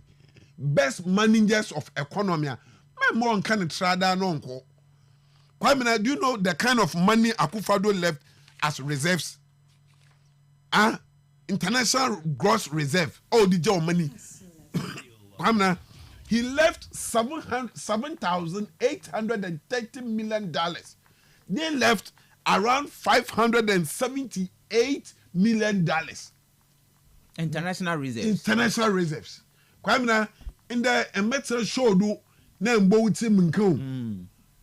Itina obe na onyi bi kan ti ojopi no kayo akwadeba okayo kwati no do to no no nanto nka asinya aka nkikam aka branto aka nsemubo aka ampe nanka okay mereba na mesro o da sampa na bo ka sampa na wa ba no kuba isai ndum nkebi kwamina what the layman up there kwamina don't na do abro gom na okoto abama ndc mbal ebro kotoku anto bag kwamina anto bag Akufo-Addo lifi abemin no is somewhere around 550 in the new case or 750 ebro anto bag.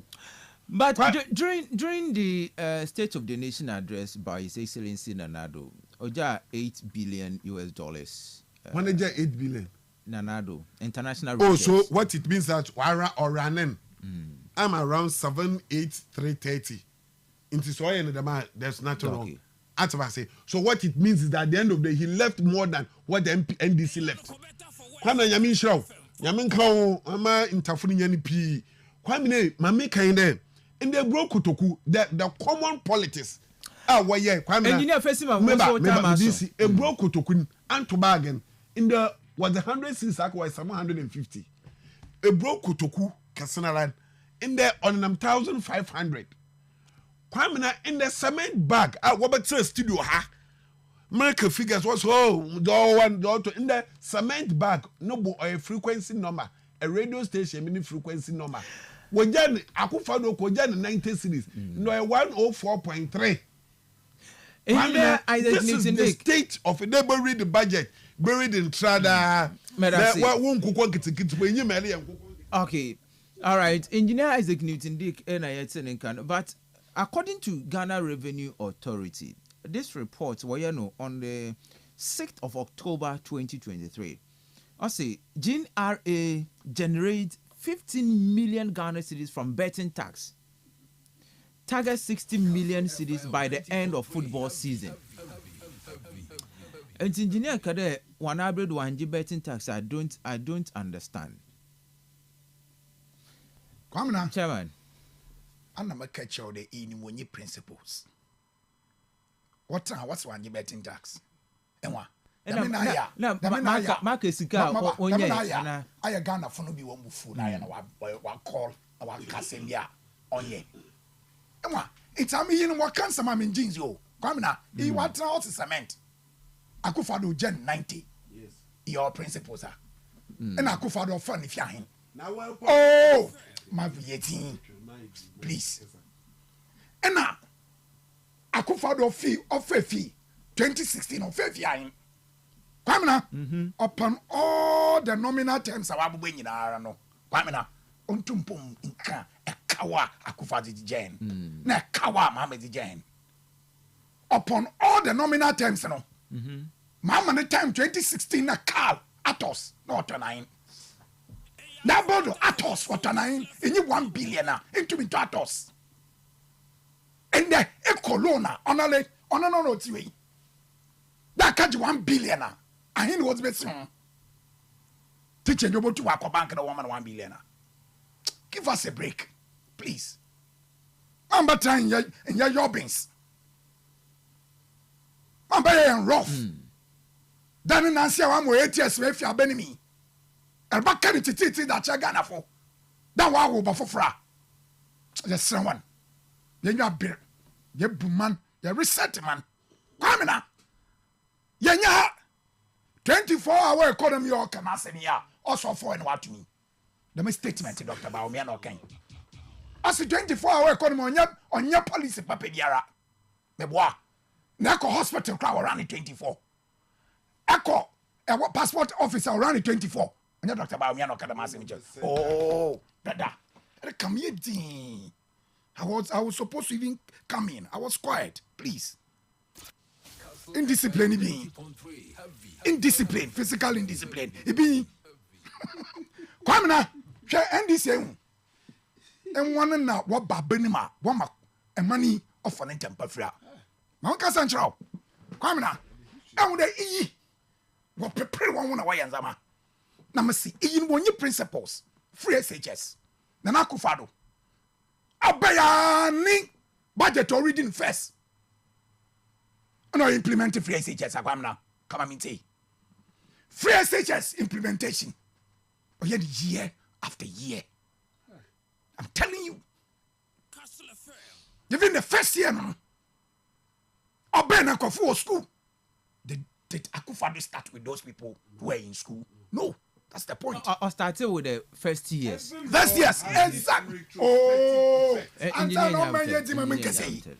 I started with the form ones are Obebotun. Now, Obena form 2-4. Obena form 3-4. Come on, about some looking. Monsieur teachers. So we know what you are talking about. Come on. Mama Casemicho. As it be a beer or your policy them. In solid John. Nay, that is why one policy I was a being or you wasteful. Eh? No factory.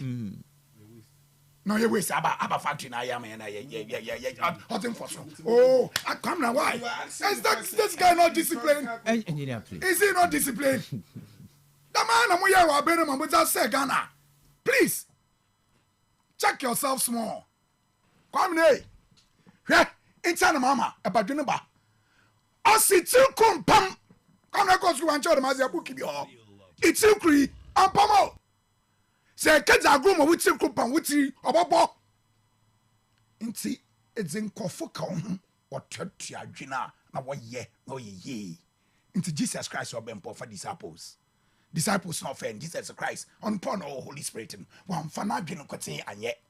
Sometimes we send the disciples. No. It's a mama. Say, Ghana from your woman. On your day, I go for Donama or Cotton Cofa, and you know the one or no catching right. One social one cheer on Yanchi. For dinner or economy, bra. In some what's committee. One time, young church again, young for solution. In bra, the problems are your work education, work energy. It's Vienna was in our bar. The next budget. And I will catch all okay, fine. You bear them, a conny ever for that year. You bear them. And you will get your policy says the Ben out to Tunis when you was in today. When you was a work employer fanatics or schools, I can't tell. But when you was in tow, agenda 111. What catch was the 8 months no the boy. Akufado, all back agenda 111 or catch in there. Almost 84% we in a 3 we are oh ye juma. I'm not tape now, woman. What kind of completed another operation? What operational? Come on, operational. Oh, come on, to share. Come on, to share. Come to share. You know, Mama can't say with that. In me, you know. In my own, what you did, Dr. Baumia. More kitchen nurses for. Most swallow and sing na yetia. Come now, issue in video. Issue anka.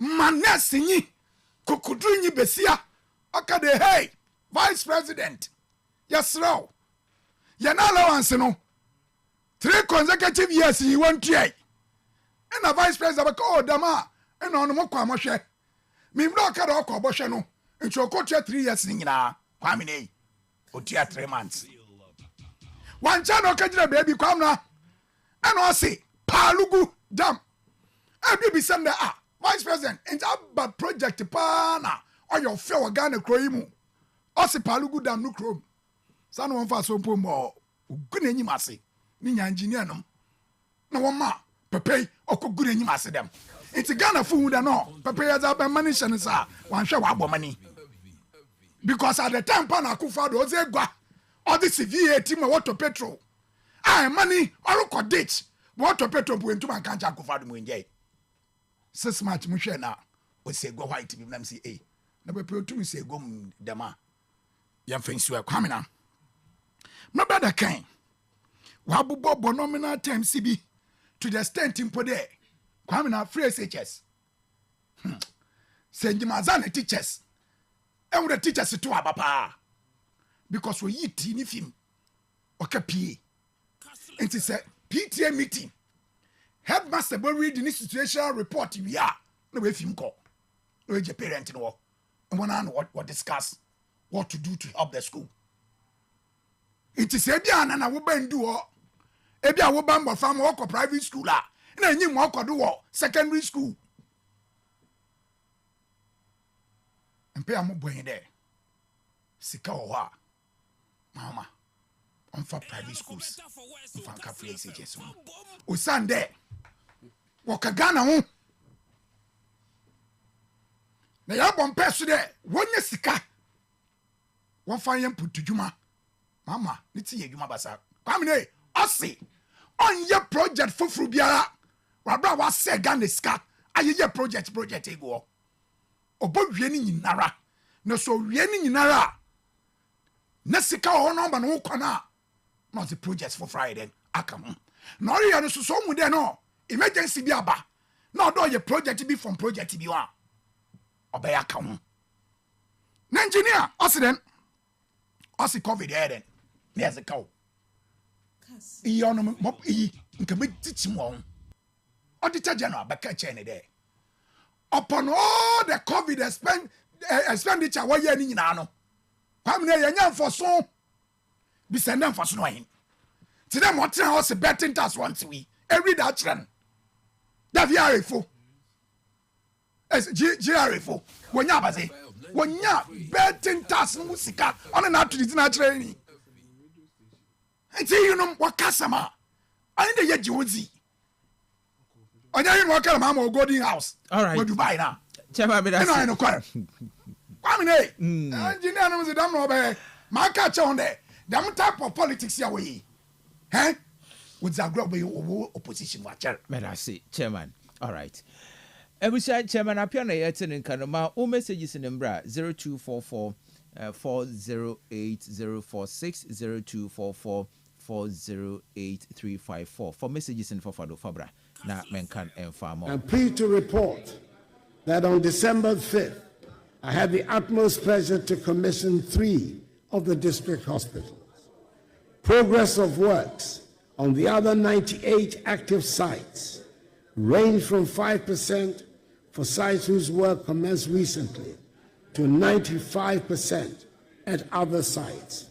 I'm hoping that the incoming Mahama administration will ensure that the project is completed to put our health infrastructure on a sound footing. I'm pleased to report that on December 5th, I had the utmost pleasure to commission 3 of the district hospitals. Progress of works on the other 98 active sites range from 5% for sites whose work commenced recently to 95% at other sites. I'm hoping that the incoming Mahama administration will ensure that the project is completed to put our health infrastructure on a sound footing. All right, so that was His Excellency Nana Addo Dankwa Akufo-Addo. All right. Me if you I don't go post. Kwame na ekasa esere bia ye discipline. Chairman Yabutel. Chairman Yabutel. So from His Excellency the former president on State of the Nation, State of the Nation address. Chairman Yabutel. So more can our transition. Why you transition? What kind of we there? Sunday, you know what's why you or your operation? Even NDC for to force and crab baby kind. But I'm your there. I don't have the video. Okay. But I say, engineer. You know, no lads and braba ho.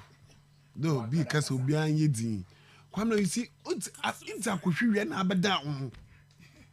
I mean, you see, I'm happy there. And this is bad anymore. Kwame, do you know why?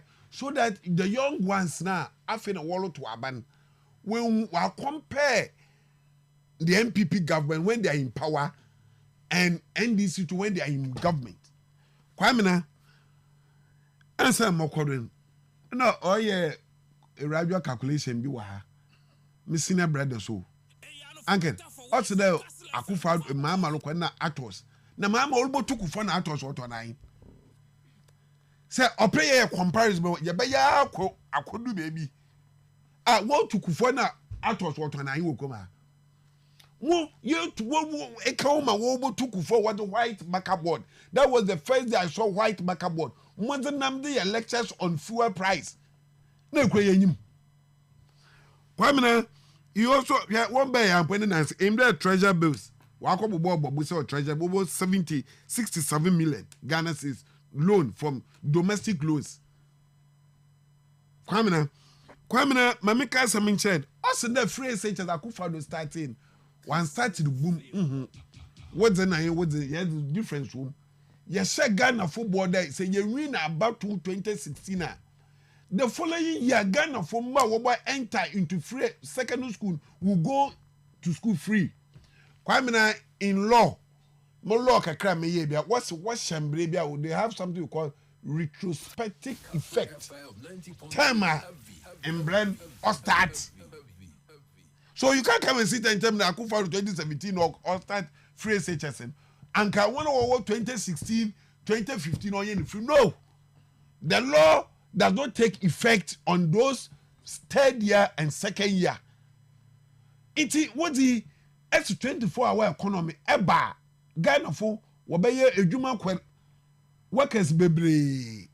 It's like who budget who first made in budget. Ya wa ha wo fra my sister ma benyo do mi chew. Na ya budget and back. Ya budget be na ebohu no mu huhuam. Sister me budget in be 24-hour economy. What's one Chinese chiri? What the baby? I was my sister. I'm a benyo do in the women's banking. Why a 419 women's banking? What was the 51 million Ghana cedis? What by women banking? But do you know minimum capital in here to open a bank? You need 400 million to open a bank. Into where sky in what Mama Goffen. Kwamina, women banking, Messafo banking, Kofia 419 so. Kwamina. Gold board. In Kano Bank of Ghana and what to gold by you know. Today, ye both chase kebi out wa. You see an avenue to create loot and share. Kwamina, wolu chakweni bia wobobo wa kabar, wo chobom no way di, no why time of one communicators. Kwamina, I'm telling you on authority that this government has no hope. And you might be a wale here. Kwamina, extra ministers was one my system ministers. Kwamina, one my presidential appointment say a value one or equivalent to a ministerial position. Presidential advisor. Kwamina, senior presidential advisor or an equivalent to a minister, a cabinet minister, and a member of parliament. Paid. Kwamina, presidential advisor on your show here. Obi better catch them there. post be our woman or your unnecessary. You remember that? Remember the justice. Also, that position is on position. Mama miss will be the E or Tasuma. Never be fair on your own quiet time. Would you have a position? Ne, and you won't written Tama, bisa when you made there, and apart from politics, and post a woman presidential advisor in charge of Black Star Experience. Why then? Kwame presidential advisor in charge of diaspora. Why then? Start in charge of diaspora. No, why then? Presidential advisor in charge of statistics. Why then? Kwame why then? And this in charge of they are ministers of state too. Now all regional organizers are presidential staffers. So they take the salaries of a deputy minister. So you see that you are robbing Peter to pay Paul. Kwamina, where he minister 60, na kadam staffers he boom. Kwamina, they are more than 100. I want to be the deputy ministerial level, it be the substantive ministerial level, maybe your cabinet members. Kwamina, that one man this for that one. They can deceive themselves. But Kwamina, MPP in opposition, you better criticize one. Ayana, one friendly business, you criticize one time. Well, it's one notion time. Kwamina, one quack. Nank was work about way. No one trouble way was start. Now you was starting as if Ghana is coming to an end tomorrow. Into young one fasting from war. Kwamina, the youth of Ghana today. My concern, I'm working a 24-hour economy because no a job creation. What they told us is it's a job creation. So I think what the policy format in the so what was the clue? What was the clue behind the thought behind the 24-hour economy? What was the clue? Not even a clue was given. Into one man work 24 hours. If my memory sets me right, yes, let your memory set you right. On 24-hour economy, what could be private partnership, another private participation? No, it was not about private participation. What by me? As usual of them, the one done water chairman. No one done that if he private. They even said obi better for local government. Then can find able to 10 o'clock. Able to my bar CC about document where you are able to my call. Mammy be some question there in the classroom. Say my foreman or 24-hour economy 10 o'clock in a lecture. Saba, you made a imagine. He said yes. Obi pocket. You see, they were confused people. All that they are looking for is to get power. No Mayor Robbins. Now you be to be okay. Yeah, you too much. Sabi, you better do one guess if you want him. What made you? Apart from my beautiful Matilda, I don't have any other person apart from my beautiful Matilda. I mean, when you have engineer, you can't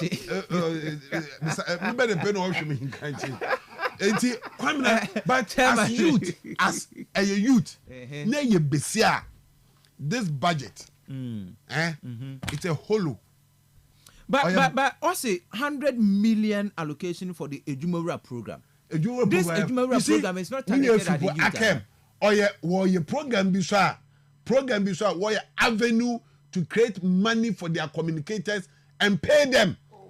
Ejumura now mama care. Okay, these policies or have a policy. Mama care is health. Yes, aim there. Abanu kono wabe 2016 is now what you train one.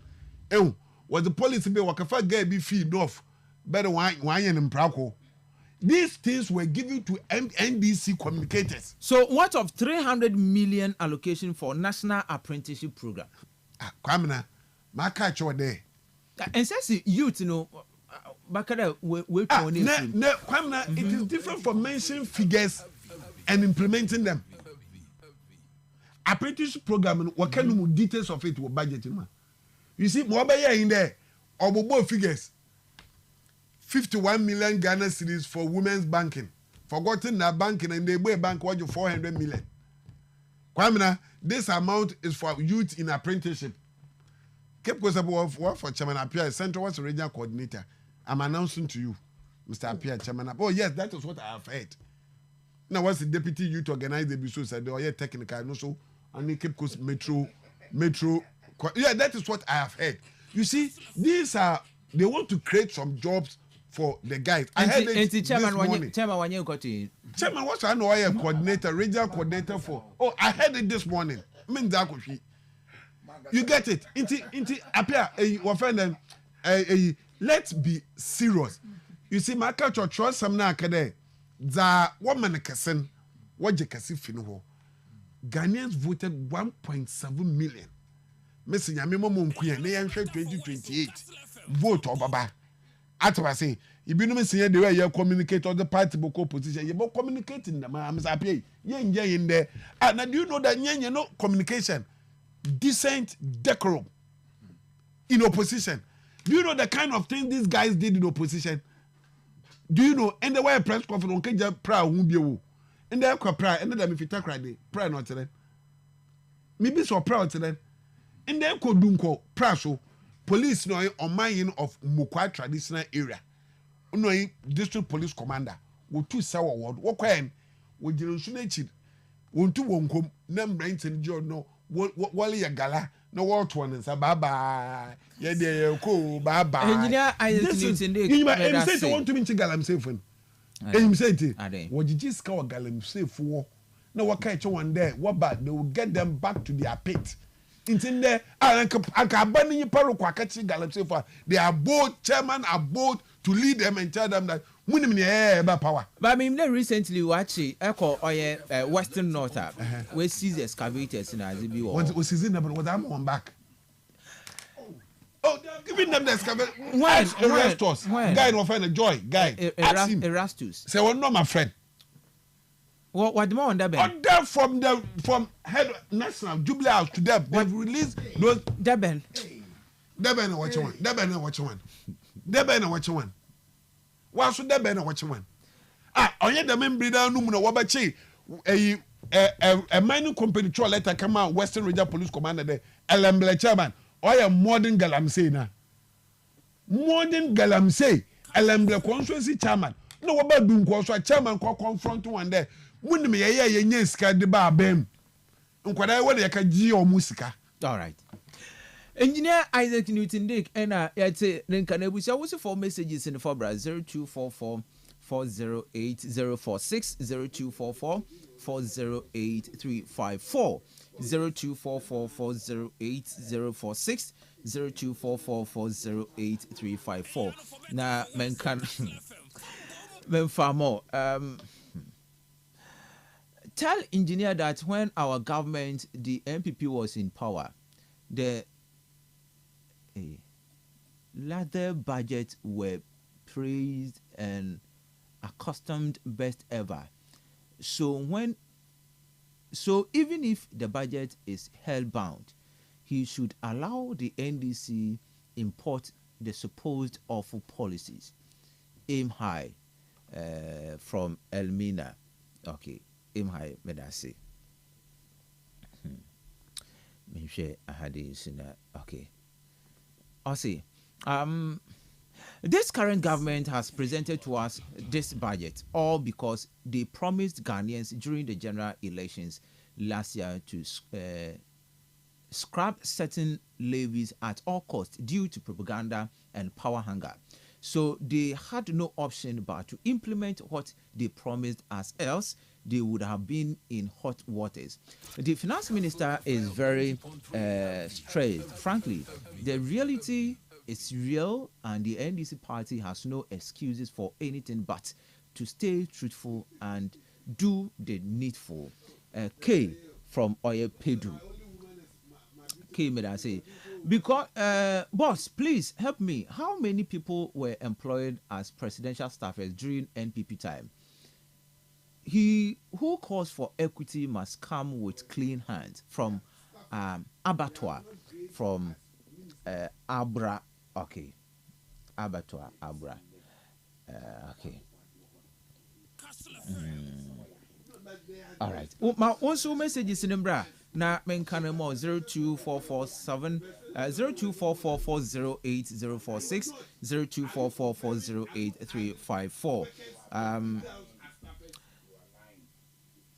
Okay.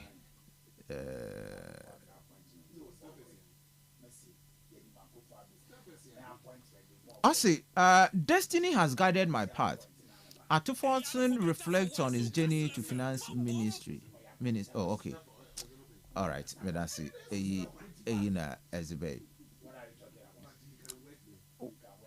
Where were the presidential advisors under Akufo-Addo? Was Dick also collecting Chobo when he was at the regional office? Please play the video to him. Their communication team. Okay. I see. We pay bet tax.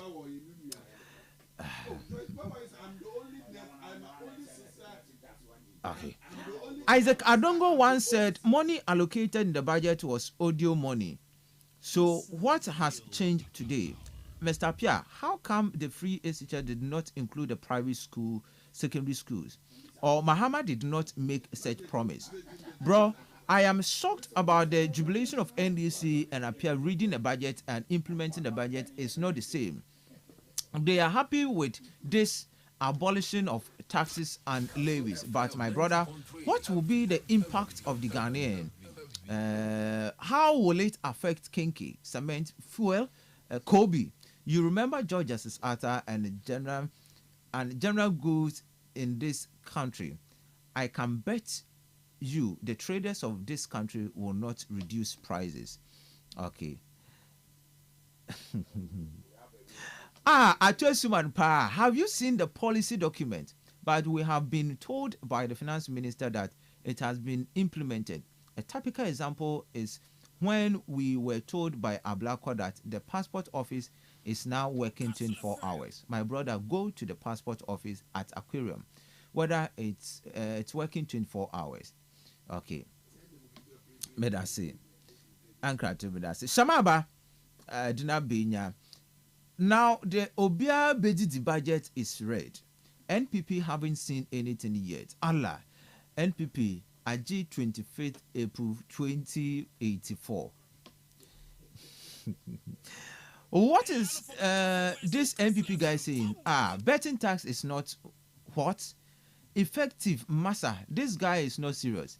They are taxing betting tax. Even this weekend, they deducted 10% of the small amount. Small percent I chopped.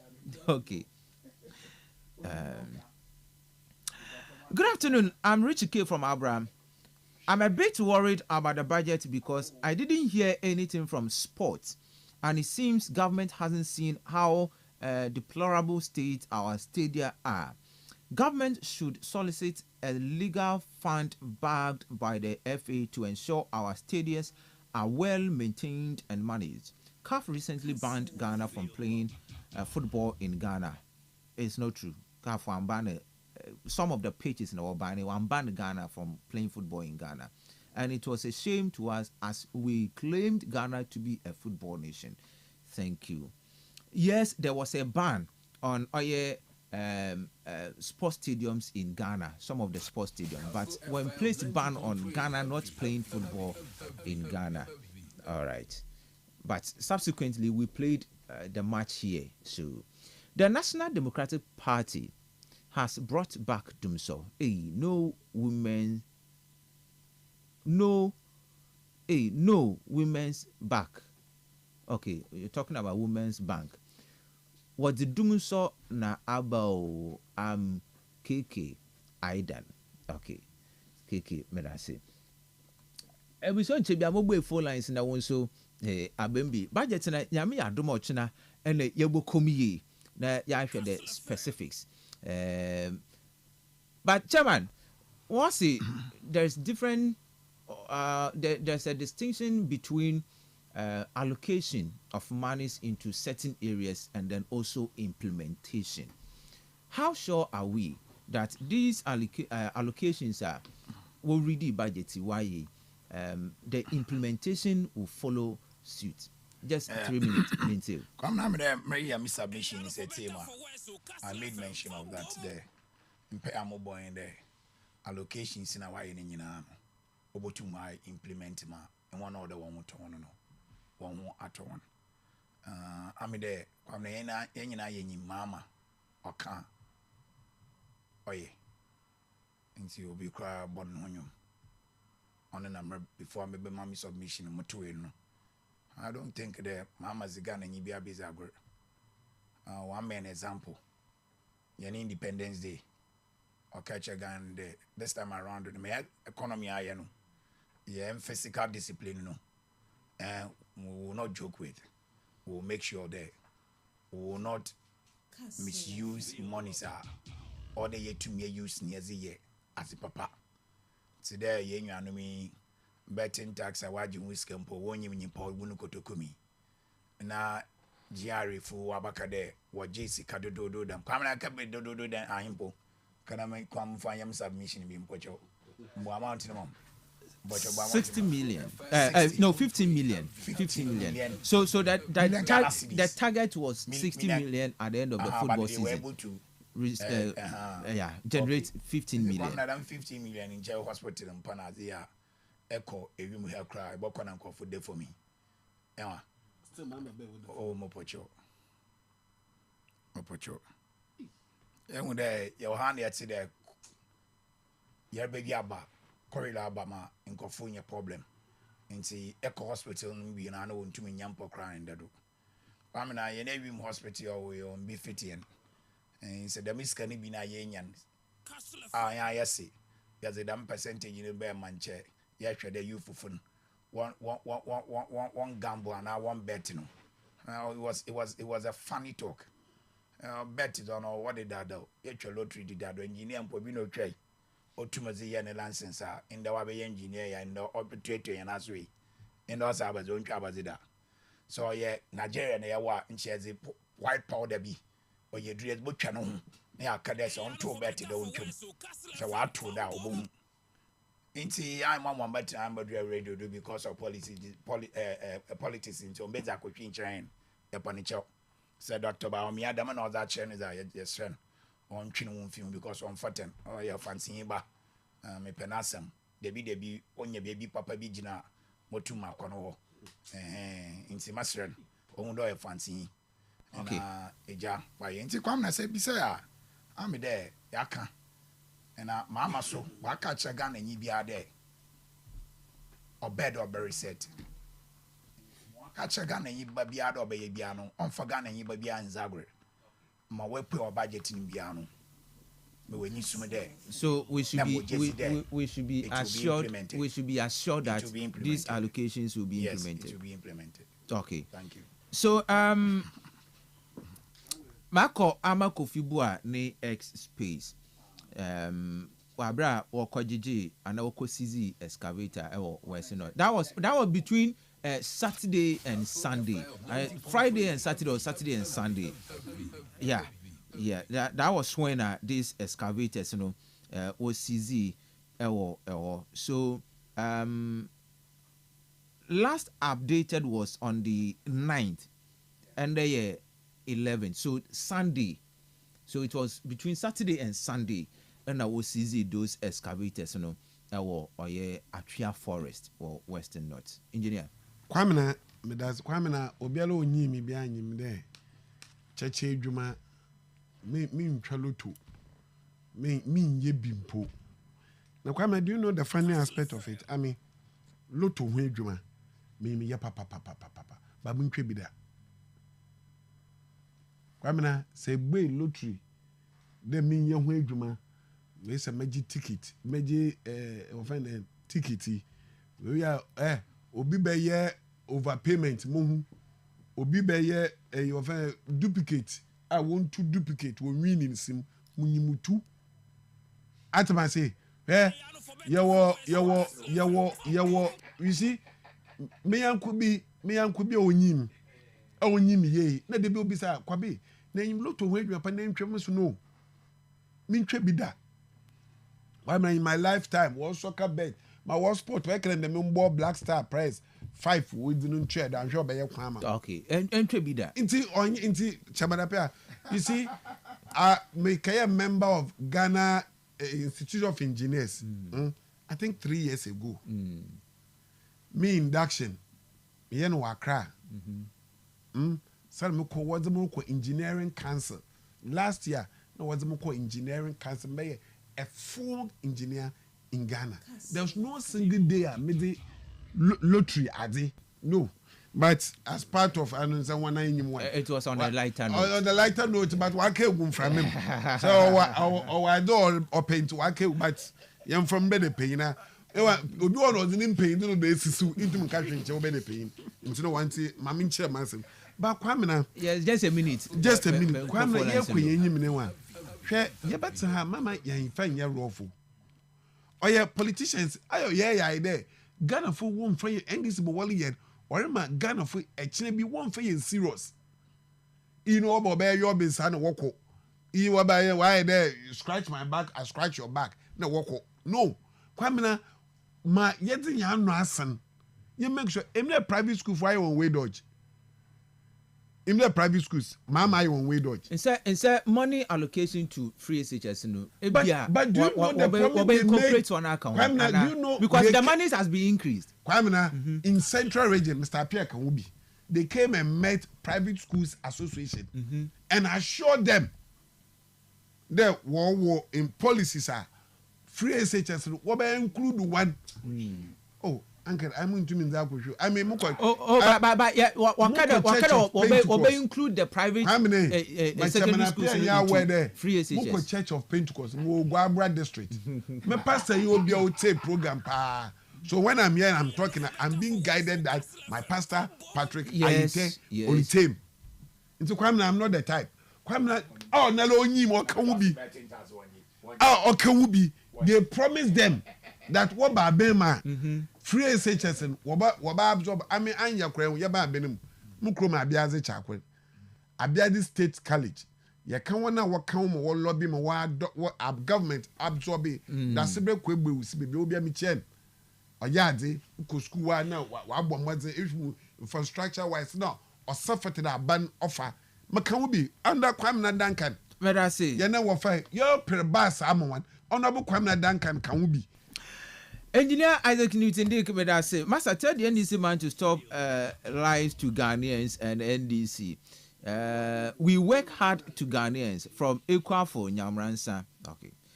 Message in a trivia national Dick, we pay bet tax in Ghana. It's a lie.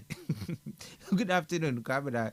It's a lie. We pay bet tax. MPP, no. Betting tax. I'll come on. Hit about 0244 408 046 0244 408 354. About 10 seconds. Na your call. Good afternoon. Good afternoon. Yes, sir. So, Mr. Dawood, Mekesi Fiabra. Dawood, 10 seconds, me too. Oh, I'm ready. I'm there. About John Dramani Mahamasi. I've been Ghana from Mokin Biawai, na Yepede. Oh, yeah, Abanibia Ba, Oshaba on the door. Maka Abanibia Abasinoqua, open or ye. Magana for 1 pen, no ye train.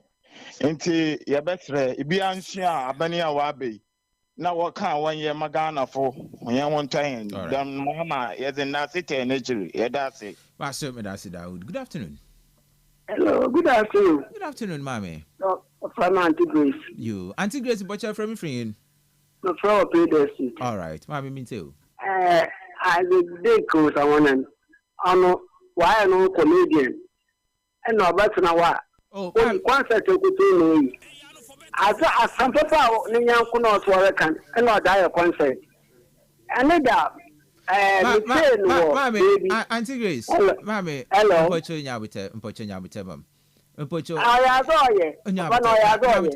And say issue you discuss on now, no so or Tranajan into a comedian. I don't think you are being fair to him, and I'm a boy. And issue you can address the issue.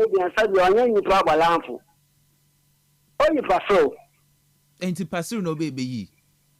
Oh, you pass okay. And see, or friend, that is the first President Mama, why you? I've got to know to my auntie. Sunday that not baby recorded a Barbara Goma. Kako, what can 5 cities? President Mama and the Kako, what can the 50 pesos of time? I put out the Ben as a what's after what can friend and by engineer car 1 CD. Banka 5 cities, also 1 CD. Also 5 cities, and that. Oh, to station with also 5 cities. Oh, okay. I told the couple. Kako na area me sisiala. Wa ba 5 cities. Ne abetna e wa rekede. President Mahama na wama. Kako wa ba 5 cities. Ya kako no we. My work. You Auntie Grace, say. Oh, that we to be do. Good afternoon. Good afternoon, Pamela. I'm a ben you do. Pamela. You mean to 10 seconds. Michia wana wabena mwingine. Hey, Kwame. The budget here, His Excellency, will read you. Oh no, Mamuhun, the son and NDC. What gentleman Ghana Hankasa? Share. You may be more of a tale where you die. Even by one budget for reading pa, in any go from poor snob with him. It's one share at the fourth or son of four. On in by year communicate a cheddar in the year Mrs. Obi said the same. Elko makwala market in Hunibi. Elko you were funny than a crab market in Hunibi Cantaman to white crab or croho in Hunibi. Na awo dick. Na Barbara. Abra, no me fide. When na one in head, and you want me to go to the bottom. Ah, brother. And you want to hear forecast, and you have extra and machine monkman kissing. Atasa. It's one or the row. Or the door. Now, who is a dick and the finance minister? Oh, David. I'm a ben your do. To the master, please. Please. Okay. David. I'm a ben your do. I will not entertain that here. Good evening. Yes, sir. Good evening. Good evening. Yes, sir. Cheba for me too. Let me there were opposition. Now, the person was my donor, you more born and next time you consider one some account. Let me just say, and people work for the other the only that with some pretend. Betting tax also raising there. We was betting tax in Albana if you made Yaman could. But what the baby and the team should. And then you maybe there was 10%. Also, cement in the eye. Teacher, Mamma by the eye. Cement is a mamma is 92. Teacher 150, no time or what to the Papa 150. And we call or about a proposition. One from here, different, but you need in the more different. Don't know what you do that. If you said the car, some over some coin, over a gun of phone coin, on your some of the acquisition. If there be 2 months, within 2 months, or I got that, but on here. Because it is all the 2 months, oh yeah, now. I did go a more friend your politics on whether I did by force. Also, by or for a legacy will be the middle or middle of a it's so unfortunate 1 year and come back to this platform would be a year. One can do or cut a bear 2 months. All right. I'm a politics, but I'm all right. Master, good afternoon. Hello? Okay. Question something too. Good. All you who there, engineer Bakade, betting cast one too. I had them go piano, what the PDS, what the electricity, what the go for the who go for the electric Bolivia. I had them go for the bank of Ghana, all Chinese car, or this account, I will start to work out to Bolivia. It's all who put it, Ghana, you are below. But the chill with the day, or do I welcome you to the day, almost your for. I get to start for the whole Hindu judgment, and I ever get Papa. Now, but the weapon never get a vote to for on that. Yeah, what for was Cago to Manga. What can you do to do one country? And look, them by the Papa, Sylvageta. What about? I'll be no way like you know, Shedma. When you go shake me, will tell the Kawaka. Hey, yeah, can you put that here and maybe 3 days? Can I forget the the Bible with some now? But the treasure was the president. This time, this morning, than they were. Let us see, Christmas Savoy. All right, let us see. Good evening, Chairman. Me too.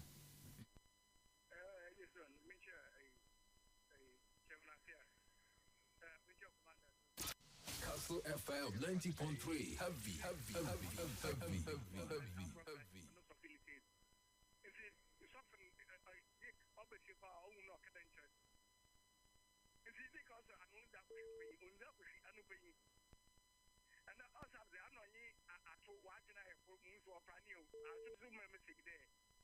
Passport office or Saturday, or could have back or you go to the far west. But telling you one more video. One more video, okay, I'm not here. Passport office or work, one can or one can watch that to the far west. When two men are Kastle dressing too much. Kastle FM. I don't know that radio do not see your matter. I just a man obey communication. The man obey, the man or ammo. When you're the 8% you sign. Not the man obey once. And that's it. Massive, that's the chairman. Good evening. Good evening, yes, man. Alaji, salamu alaikum. Wa alaikum salam wa rahmatullahi ta'ala wa barakatuh. Mikia Isaac Dick. Now, Mawa me there, it's a budget in a lot. And then I work on awesome. I banner if you car or the Bob Bra for the year, and I'm a boy. Now, I'm affected, sir, or this is kind of back. And maybe you soon also say, from the year necessary to Kuma, as a Oma and Manu Yezi Sikadi say, when some there won't find quiet. I don't know what some the Yabaka. As I say, yes, you see, as is a mean to me, the budget in ye, and I do your dog, and I don't get the I mean to me, Canada. No mum, Sikan was the Mahuna. Someone can say ministers in Venus of the years old by Yaza, and I feel dry, they ever come awesome. Moya Missis, a galamsey, you sooner was saying, and I know said that one share, now you're born in a word is what I say, were Ghana, a cincha without any show. I mean, sir, was good evening. Good evening, sir. Yes, sir. As a poor man. Yamiadumo Papa and Pochon soil. Adonia Patrick Elmina. All right.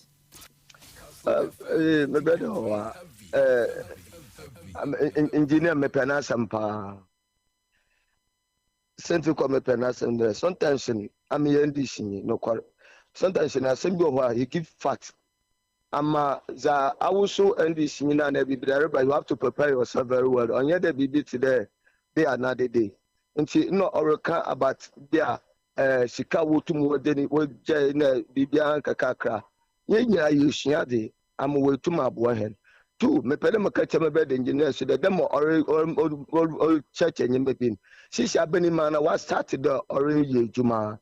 And she woman I am from Pibonte Nachi. Near share a corner for the next could be a budget to be a why you be an. Who put him the way implemented that budget in to my boy special one to say a before one is or but to my rich one successfully. Free all the parts, Bibia, party Nadini now, working in the minimum about the right people who will to me distribute them more. Say, I'm a gun and yen so assume Jane will to my bar. No, yet the Maza, not a dear. My MPP and none has yes and ye beam. All right. And she only unmanned this for woman young paying for young cancer one a day. More work ground singing, one will catch us one more free hand. Woman can't tell on the more ground singing into one is the work and one more I know once and on your home for one. That's it. That's it. Massive, that's it. Good evening. I'm Jennifer. Okay, me too.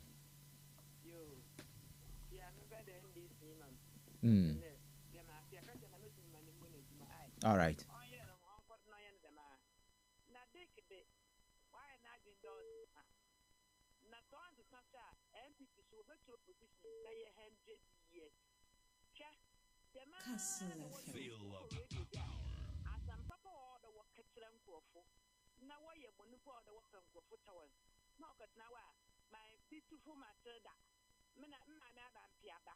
And I look at Jack on full, not one who could be not the cat, then can I you could see one the man would lose. The same time I need to catch an Kastle FM 90.3. Heavy. If you look at the boy and just why the man to me, I can tell you. There, I think all off on a serious law time. In Tigana, one the MPP communicated when you're serious, na part, na serious. Na aba some na one for the serious anchor.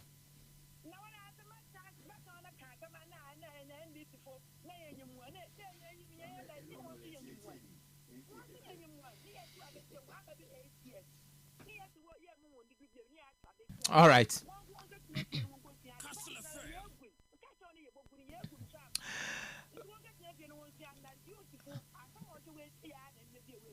Baby Jerry Faber, that's it.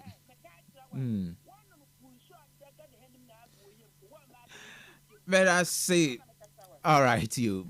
Good evening. Yes, sir. All right, Enoch. Samuel, Mr. Dick, Michiano. I want to better making a submission, you know. I tackle some personalities to be. Then now, with a cushy. I know two and chance and was a bit of cushion because on evidence we are able to answer the question. More some there. More some there. Why is he so interested there? Or can I say, and budget already in the create avenue a friend and serial callers for NDC. Me pay them this there. MPP also we create avenue for also apprenticeship program now a friend and avenue for to create job for a friend and party full soldiers and communicators. And I'm pay them this there. Or better about 8 years no. Or better radio no kasa or money BBR na. And moreover, even say no corporate there.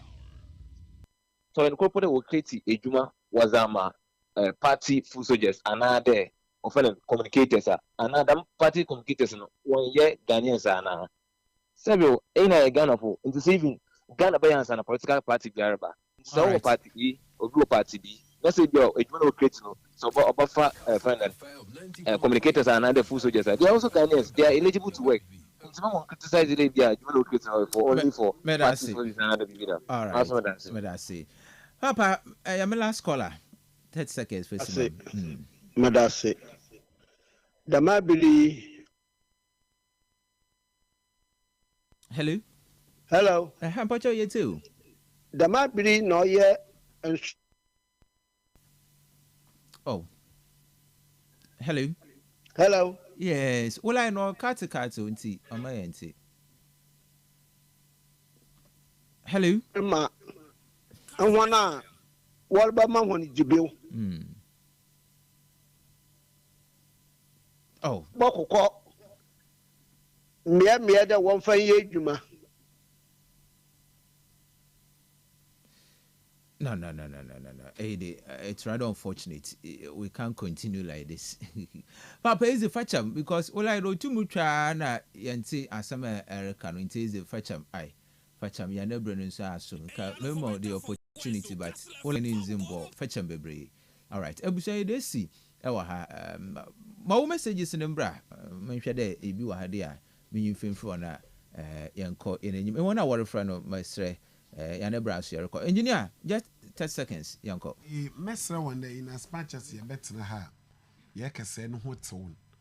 Na ye kasa no oma no one to ya mind your some na ye. Na aya memfame me de chawan. Because I may fear me feeling to tear the mammon. Every me cancer miss and better pain, Mr. Pia. Or the nim pain, the ayo this is him, more this is me in there. I was brought up in a way there. Paying yes, you may make your argument straight to paying. On Jin Tumpa state, I was trained that can argument in it, but don't use certain words. May I find thing about power, but mean to mean cabin chair, my men or friend, because if people are about to wow, yeah, inti min cabin chair. Oh, me that chat. Nemo, Nika said another no any yamu won't him. You see, my NDC communicators in your way there, won't soft. As for that one, Kwamina, they can get them credit or we are subiara to insult us. Dama Rubashishan, all my MPP and Matana enjoy the way we are communicating. Intimate culture, I'm giving them a sickness. One for them kobo one yem. Yes, shall but the one method what is what shall but ye. But we will make sure we will criticize them genuinely. When I say Engineer Isaac Newton, Chairman, just 10 seconds, Uncle. Mamina, my catcher engineer there, Onyabuta, my catcher was sister radio station there. When Yabutara, a Juma Mama Bayano, or that say Boko radio station e can defend the MPP no anhwe ne ya no enya hypertension kwamna hwe masi galamsey enwa galamsey this minister enwa obo solve galamsey ama Kofi Bua. I'm telling you honestly obo solve galamsey issue amen kwamna make customer cho pocho government instituted a group were attacked by NDC chairman. Yes. So you see, Pamna, aya, we are quick to judge. Asama no mana na waba. Oh my pocho. But oh my, Pamna me yet feel me bonja. Engineer Gano. Asama no mana waba. Say if indeed it is true. Mama catch all there. Mama catch you there. Any minister, any NDC member who tries to misbehave. Where misbehave? On Mama, Obama ni pakun wako jail. All right. So wait until the case. Our campaign for there. Okay. Truly, they went there to do that. All of us will support them. Those people should be dealt with. Are you getting it? All right. Come on, say.